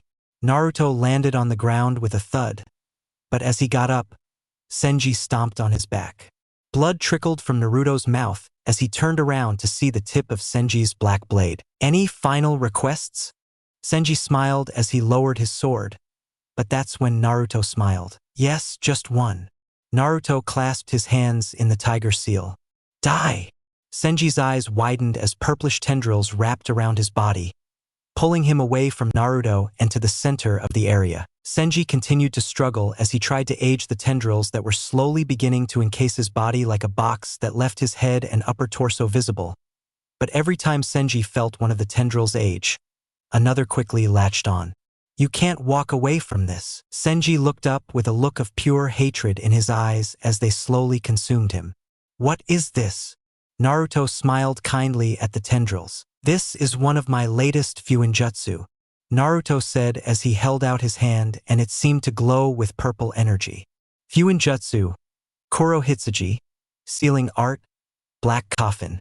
It's a FUINJUTSU I secretly made during my training trip.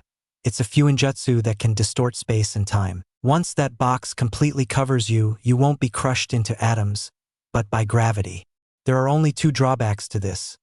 1, it takes a long time to set up, and 2, if someone manages to destroy even one of the labels. If they tear even a small piece of it, the FUINJUTSU will be cancelled. Why are you telling me all this? Senji struggled even more as his upper torso began to disappear. Because I want to know why you destroyed Uzushio-gakure. Naruto's eyes had lost the hatred in them and now only showed pity for the man. Senji gritted his teeth as he glared at Naruto. You want to know why he's fine? Everyone listened as Senji began to tell his story. I was born into conflict during a time when hidden villages hadn't even begun. I had to fight to survive and soon joined a clan called the Uzumaki who wished to find a peaceful way to resolve conflicts. Soon after, I developed my jutsu that allowed me to slow down my aging, which was when we joined that mistake of a village. Naruto's eyes widened as he realized what he was talking about. Yes, that's true, Naruto Kanehagakure. At first I thought it was a great idea to join forces with a village that wanted to achieve peace like us. But I soon realized we were wrong. I watched as centuries passed and the fighting continued. Then another war broke out with Konoha at its center, thinks the wise Shodai Hokage. I begged Erashur to not go and draw attention to us, but he didn't listen and instead went off to fight in the war. After that, I began to see the pattern as we started heading towards a familiar war, this time with Uzushio as our leader. I tried to convince him that what he was doing was wrong, but like Erashur, he thought I was being unreasonable. Naruto listened intently as Senji continued. Then, near the end of the war, I went to Uzushio with one last plea. I told him that if he didn't sever ties with Konoha or his village would suffer because of it.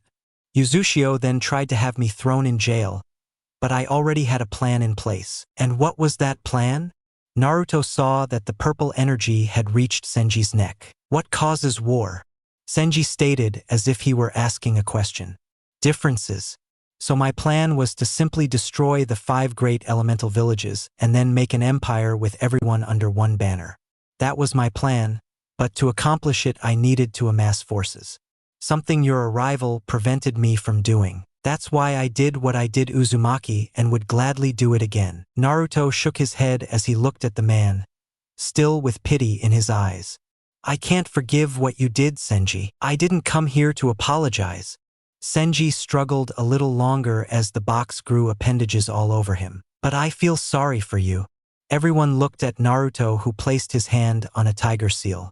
You lived in a time where fighting was constant.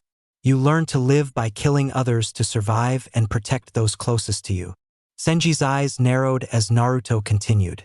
But that doesn't give you the excuse to have an entire village wiped out. I will say this.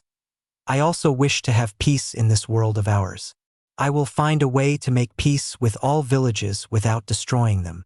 Senji continued to stare at Naruto until a smile appeared on his lips, though it was filled with malice. Amigakure.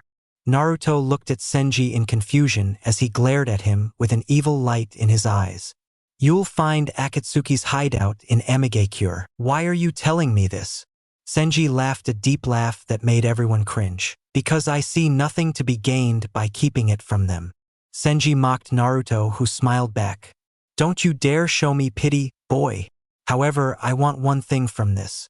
I want everyone to remember my name and tremble in fear. I want you to tell the story of Senji Hyinbuji, Tranquility and Peace, who participated in the destruction of Uchiha and had plans to destroy the other great nations. That is my last request, Uzumaki. Naruto watched as Senji smiled while Naruto nodded his head before saying one last word. Teorero, collapse. Naruto whispered, and then in a single instant the box folded in on itself, crushing everything inside before disappearing. Naruto didn't say a word as he turned around and collapsed on the spot, causing everyone else to run over to see if he was okay. Hinata smiled as Naruto was fine except for the cuts on his body and being exhausted. Kakashi lifted Naruto up as they walked forward, but that's when they noticed Senji's arm. The arm glowed with a black aura, causing Kakashi to go into survival mode. Run! Kakashi shouted and ran along with the others. Hinata turned around and saw the arm explode in a wave of black that began to turn everything to dust. The group continued running while Sai drew a scroll and created a bird. Get on! Sai and the group jumped onto the bird and flew as high and as far as they could. The group turned around to see a large crater with what looked like a bottomless hole. He must have put some of that aging power into that arm, Kakashi judged as he laid Naruto down. The group decided to rest before arriving at Konoha, something they were all looking forward to. XXX was heading towards Konoha when a Kumo ninja appeared in front of him. Sir, we don't need to go after Konoha. This confused as he looked at the man who smiled at him. We just received news from our spy who has been monitoring Konoha for the Uzumaki and was sent on a mission not even a day ago. If we hurry, we can intercept and kill him before he has a chance to enter the gates. I's eyes hardened as he turned to his group. Now double Konoha. He quickly launched himself from the ground, leaving a crater like Omoi, Samui, and Karui. Soon, Uzumaki, you will feel the full power of lightning. XXX. Sasuke ran after a fleeing figure as they both dodged tree branches. Sasuke was throwing shuriken at the targets. Sasuke smirked as 3 shuriken pricked their targets backward, making them stumble. Why don't you give up? Sasuke yelled after his target as they walked out of the trees and into an open field. The target suddenly spun into a dime with chakra in his hand as it extended into a sword. Sasuke dodged the slash to his head by mere inches and quickly jumped back. The man removed his cloak and hood to reveal Kabuto's face, but it now had some snake-like features. I will never give up to the likes of you, Kabuto snarled as he pulled the shuriken from his back. You can't beat me. Sasuke smirked as Kabuto bit his lower lip in anger. And you can't beat him. Kabuto turned around just in time to be punched by Madara, sending him tumbling into a nearby tree. You should have known that after we dealt with Orochimaru we would come for you, Madara announced in a calm tone as he approached the fallen man. You may have grafted Orochimaru's skin onto yours to gain power and better protect yourself, but it's all for nothing. Kabuto stood up and was about to bite his thumb, but Sasuke quickly punched him in the stomach, forcing Kabuto to double over and spit out blood as Sasuke kicked him in the face and sent him skidding across the ground. Kabuto gritted his teeth as he tried to stand up once more only to receive a heavy kick to the side. Damn it! I'm really going to die. Kabuto glared at Madara with hatred in his eyes as he saw his Sharingan transform into his eternal Mangekyo. I can't die yet. I still don't know who I really am. Suddenly, a barrage of kunai interrupted Madara's concentration as a cloaked figure with red clouds appeared in front of Kabuto. That's enough, Sasuke, came the calm voice mixed with anger as the wind swept through his cloak as he removed it. I don't think you know what you're doing. Madara's eye narrowed as Sasuke looked at him with a mixture of fear and anger. Itachi.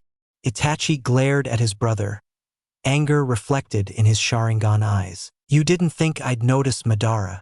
Madara looked at Itachi and softened his stance as Kabuto stood up and grabbed his ribcage. All we want is the traitor Itachi.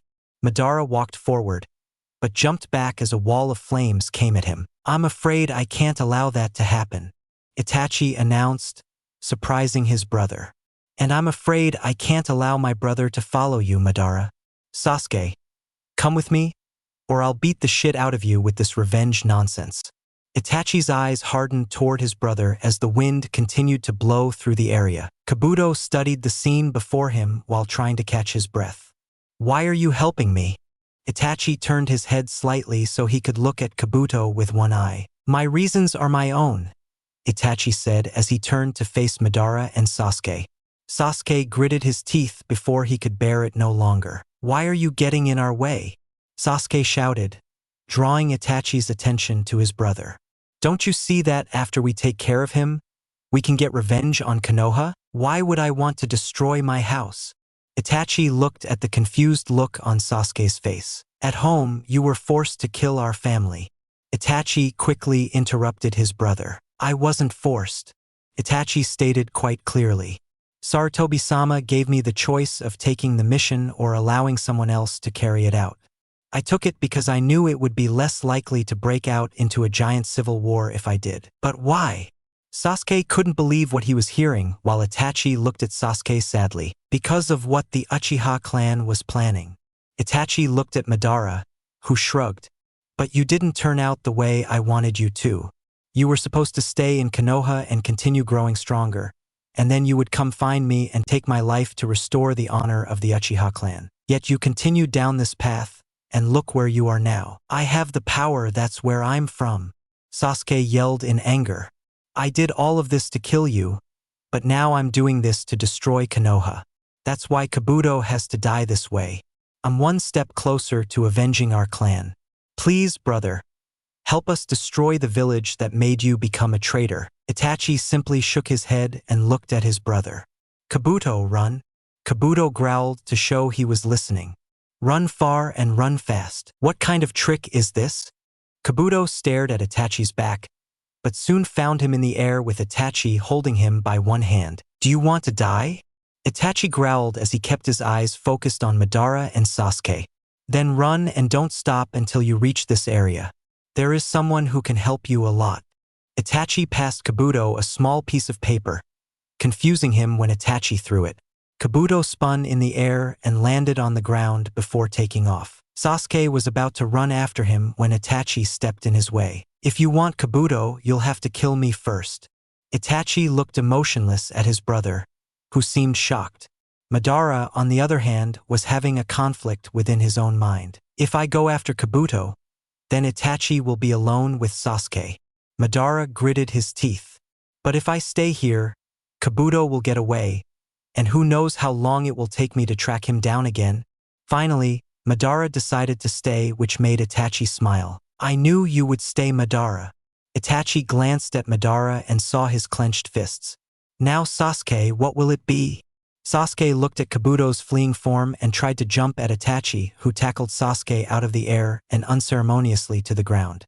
I told you if you want Kabuto, you have to kill me first. Sasuke stood up and glared at his brother as Itachi gently lowered himself into a fighting stance.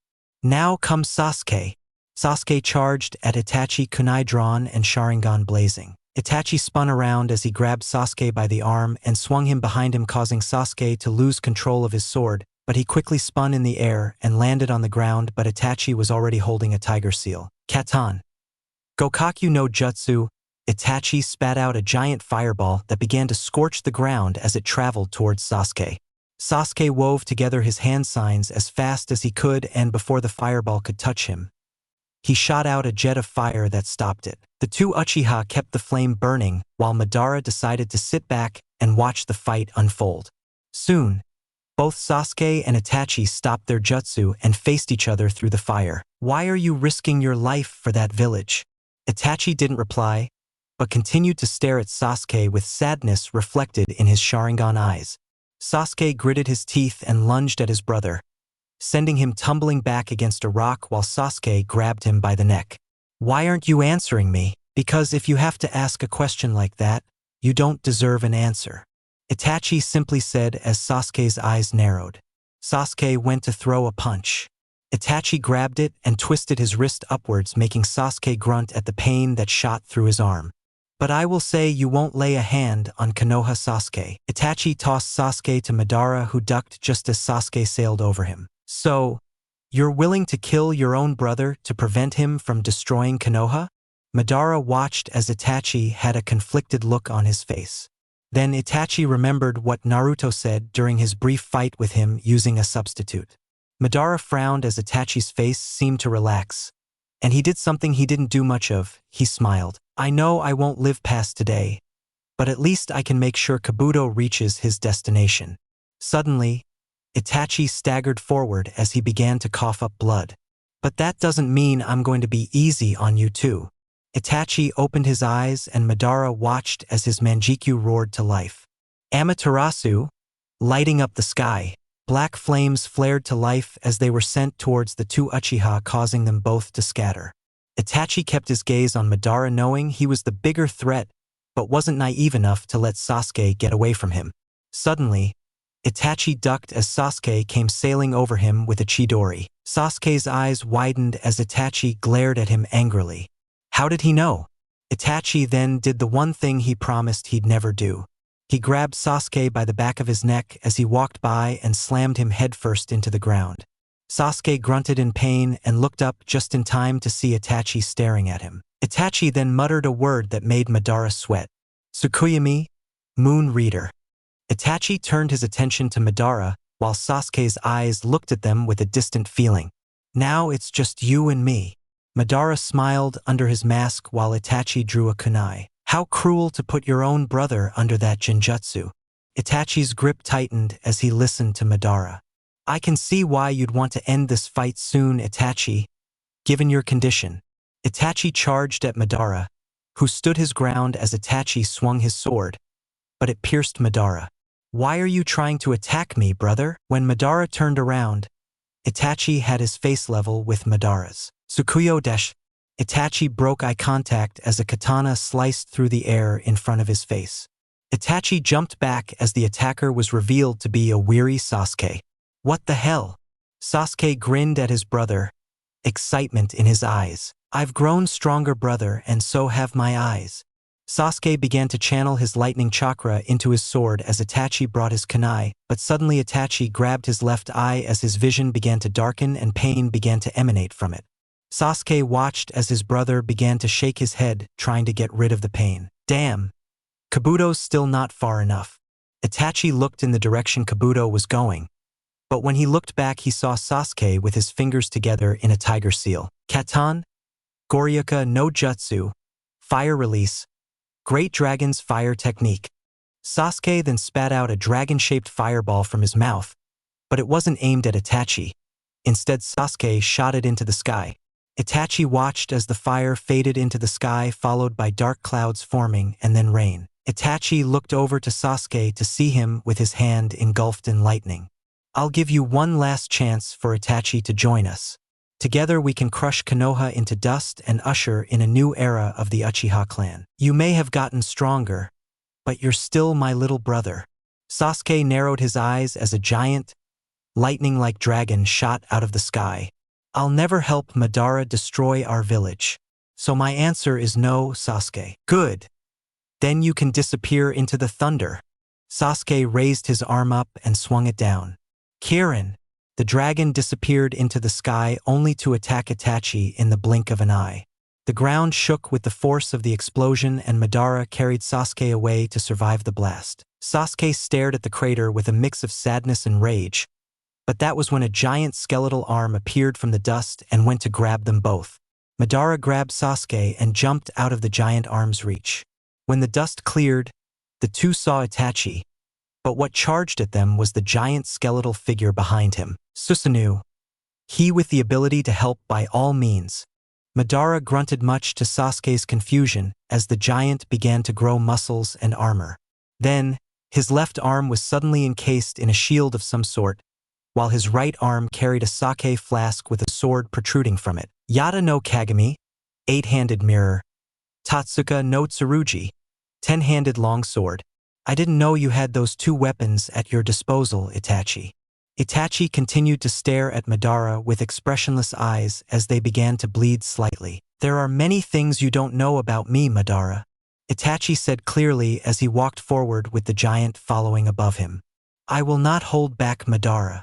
Itachi's Susanoo reeled back his sword and brought it down towards Madara and Sasuke, who jumped out of the way of the swords. Sasuke was currently drained of chakra as he tried to mold some chakra. Itachi turned towards him just as Madara leaped out of the ground, grabbed Sasuke, and disappeared underground. Itachi cursed as he scanned the ground with his Sharingan while trying to locate Madara and Sasuke. Suddenly, the ground beneath Itachi gave way and he found himself plummeting into a deep hole. But before he made it halfway down, a dragon made of stone appeared before him and went to strike him down. Itachi had his Susanoo raise his shield to defend himself and was rewarded with being thrown out of the hole hard. Itachi gritted his teeth as he collided with the ground from his free fall. When he looked at the stone dragon, he noticed Madara standing there with Sasuke. Now we're on equal footing, Itachi. Itachi said nothing to Madara's comment as the dragon roared and swung towards him. But before it could strike again, Susanoo brought his sword down in a display of blinding speed and sliced the dragon to pieces. Madara and Sasuke managed to jump out of the way of Susanoo's deadly blade as the dragon fell to the ground. Equal terms, Itachi said in a voice that seemed to echo. Don't be arrogant, Madara. Itachi had Susanoo bring his sword crashing down on him, but before it could reach Madara, the sword stopped. Madara smiled as he looked at Itachi as he began to cough up more blood. You've reached your limit, Itachi. Susanoo began to fade, leaving Itachi exposed. You should have known better than to use Susanoo in your condition. Itachi looked at Madara but found Sasuke gone. Suddenly, a sword pierced Itachi's chest, causing Itachi to turn to see Sasuke with a triumphant smile. We won, Sasuke said as Itachi slipped off the blade and fell to the ground. Suddenly, Sasuke grabbed his eyes as a scream ripped through him. Madara knew what was happening and smiled even wider. So Itachi was more to Sasuke than a brother. Madara smiled under his mask as he approached Itachi's body. Itachi could feel his life slowly draining from his body. Guess I'll give up everything too, Naruto. Itachi thought as his life finally came to an abrupt end, but he died with a smile on his face. XXX. Naruto knew he was still asleep traveling back to Konoha when he came across the cage containing the Kyuubi, but he turned down the opposite hallway back to where he fought his dark side. The area was a beautiful sight and here were Naruto's most treasured memories. He looked at a tree and when he touched it he had a flash of images of his first kiss with Hinata. Naruto sat down under a tree, but it was then that a cracking sound like twigs breaking woke him up. He opened his eyes and saw Itachi looking down at him. Naruto went to get up, but Itachi quickly pinned him down. I just want to talk, Itachi said simply, surprising Naruto. I have fallen in battle, and my worst fear has come true. Sasuke has joined the Akatsuki, or more importantly, Madara Uchiha. Naruto's eyes narrowed at the name of the man who took his family. He has filled Sasuke with hatred for Konoha. Now Sasuke wants to destroy your former home. Naruto's eyes widened at Itachi's choice of words. I don't have dashta. Itachi smiled and sat down, causing Naruto to stop talking. You followed me, yes and no. Itachi took Naruto's arm and suddenly the transcription seal appeared. I placed a bit of myself along with the power in you. The other half of the seal is on me, so I knew how to find you. At that, Itachi looked worried as he tried to find the words he was looking for. You told me you would try to find a way to save both Konoha and Sasuke. I want to know if you really meant it. Naruto looked away from Itachi and up at the cherry tree. Itachi, I give you my word that I will try everything in my power to stop Sasuke and bring him back. But I'm doing this for you and only you. This made Itachi smile even wider as he stood up. Guess I'll leave you two then. Itachi turned around as Naruto followed. You really are a stranger, Naruto Uzumaki. Itachi turned around and vanished, leaving Naruto alone. Naruto suddenly felt the ground shake and knew something was wrong in the real world. When Naruto disappeared, he never noticed the sword and shield leaning against the cherry tree. XXX. Naruto's eyes widened as he found himself and the rest of his group falling to the ground.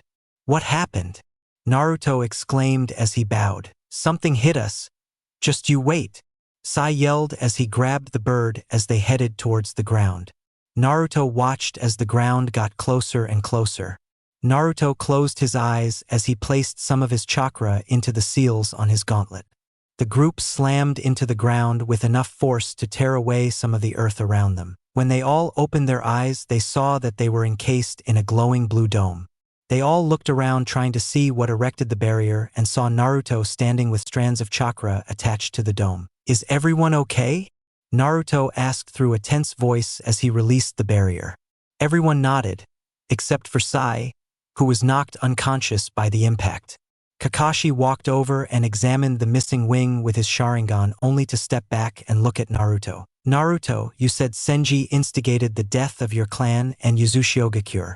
Naruto nodded. Then the question I have is, who helped him?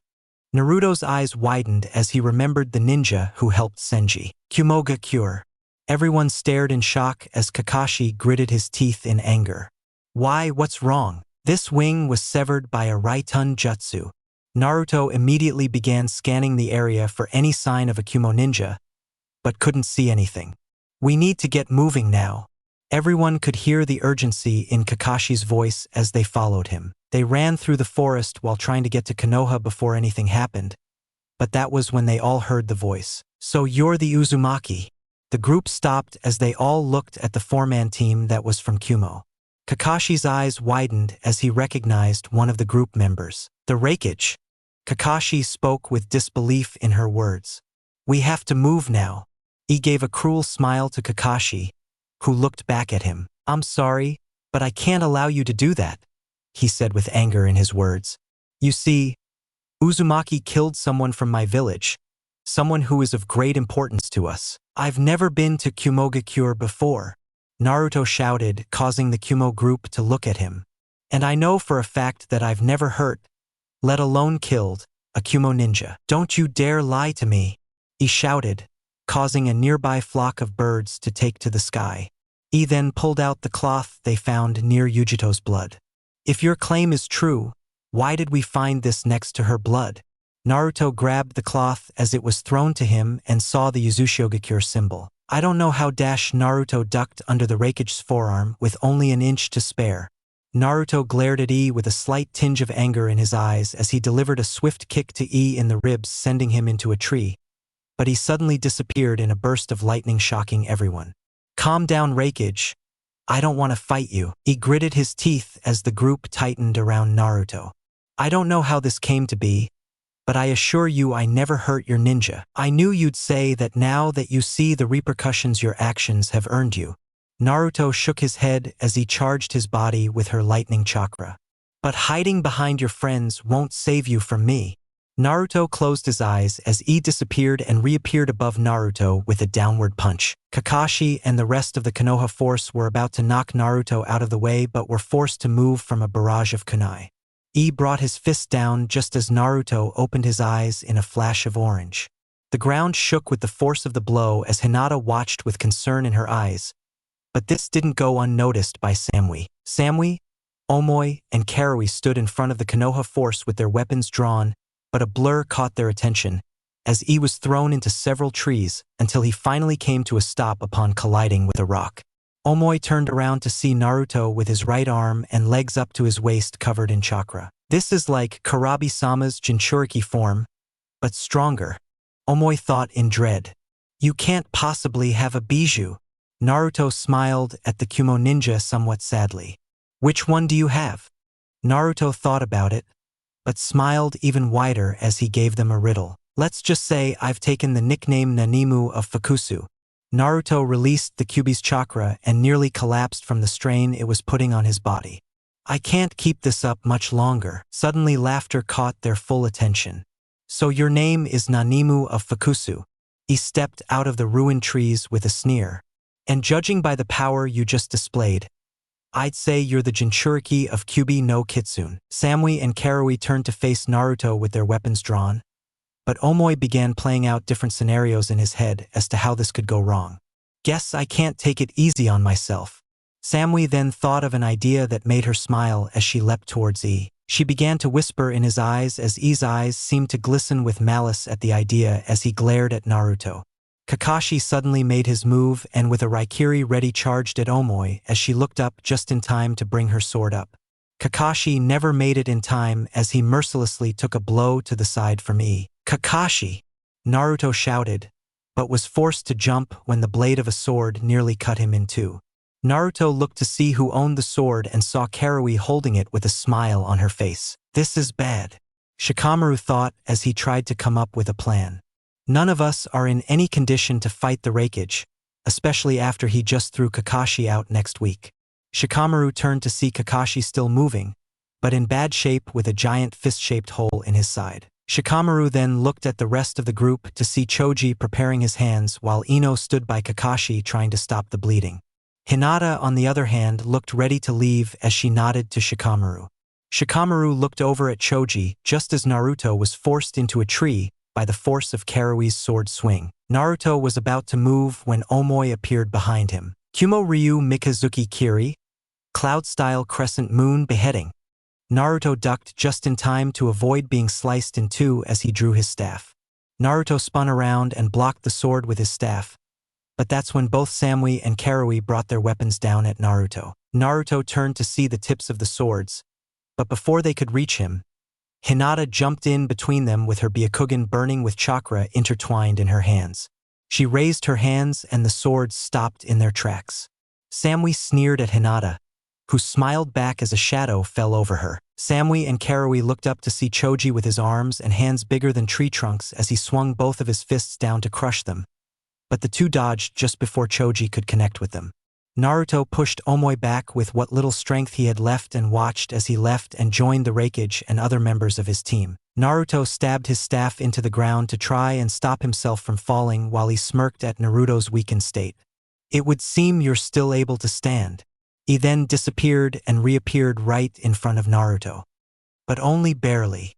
He then kicked Naruto hard in his stomach while punching Choji almost at the same time. Hinata went to hit E with some chakra but quickly found herself thrown into a tree, knocking her unconscious. Naruto managed to snap his head up just in time to see this, and when E turned to Naruto she saw him get back to his feet. Oh, you still have some fight left in you. Naruto opened his eyes to reveal orange eyes, but along with them were crazed eyes. Naruto let out a scream that shook the ground as Kyuubi's chakra surged up and covered his body. I'm going to hurt you, Naruto growled as he disappeared only to reappear in front of E. A looked at Naruto in surprise at the blonde's speed as Naruto delivered a devastating blow to the Raikage's stomach. He was sent skidding across the ground but managed to avoid having his ribs broken thanks to his Raikage armor. But when he looked at Naruto, he disappeared in an instant. He managed to dodge the blow to his head and block the knee aimed at his stomach. You sure can move, kid, he said as he pushed Naruto, but Naruto barely went anywhere as he dug his feet in and stopped in his tracks. He narrowed his eyes as the Kyuubi's chakra began to drain away and Naruto started breathing harder. It would seem you're nearing your limit, kid, Naruto grunted as he disappeared once again, but E was ready this time as Naruto reappeared and tried to slam into his back. E released his Raiton armor, which emitted a slight concussion, sending Naruto backward. He turned and was once again covered in his armor as he disappeared in a burst of lightning. Naruto twisted his body sideways to dodge the punch E tried to deliver only to have to block a blow from Naruto.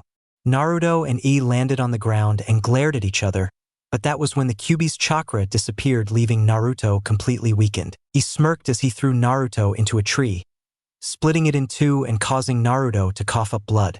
E started to walk forward only to be stopped by Shikamaru's shadow. E looked at Shikamaru with some struggle, surprising Shikamaru as he pushed his jutsu back. "Reikage-sama, we have what we need," came Samui's voice, making Naruto raise his head to see Hinata on Omoi's back. He smiled at him and turned to Naruto. "An eye for an eye, Uzumaki," he said with spite in his words. "But don't worry, we'll take care of her." Naruto struggled to get up only to receive a charged kick from Raitun to his ribs, breaking two of them. Naruto watched with teary eyes as the Kumo ninja disappeared, taking Hinata with them. Naruto then made one last hand sign as he closed his eyes, never to open them again. XXX. Samui looked at the tied-up Hinata to see a seal working on her body before expanding into a dome of chakra. Samui dropped the ball and watched as he hit it with a charged Raitun punch. "The Uzumaki must have put a seal on it to activate when he knew I was in trouble." He smiled a little despite everything. "It doesn't matter if we hide it until the chakra runs out. Then we'll have our revenge." He picked up the ball with ease and disappeared with his group once more. Hinata, on the other hand, managed to wake up for a split second to activate the seal Naruto had placed on her. "Please hurry, Naruto." Hinata closed her eyes once more and succumbed to the darkness that awaited her. But unbeknownst to Kumo or Hinata's group, a large amount of food and water appeared inside the dome with a small note. "I'll save you," Naruto signed.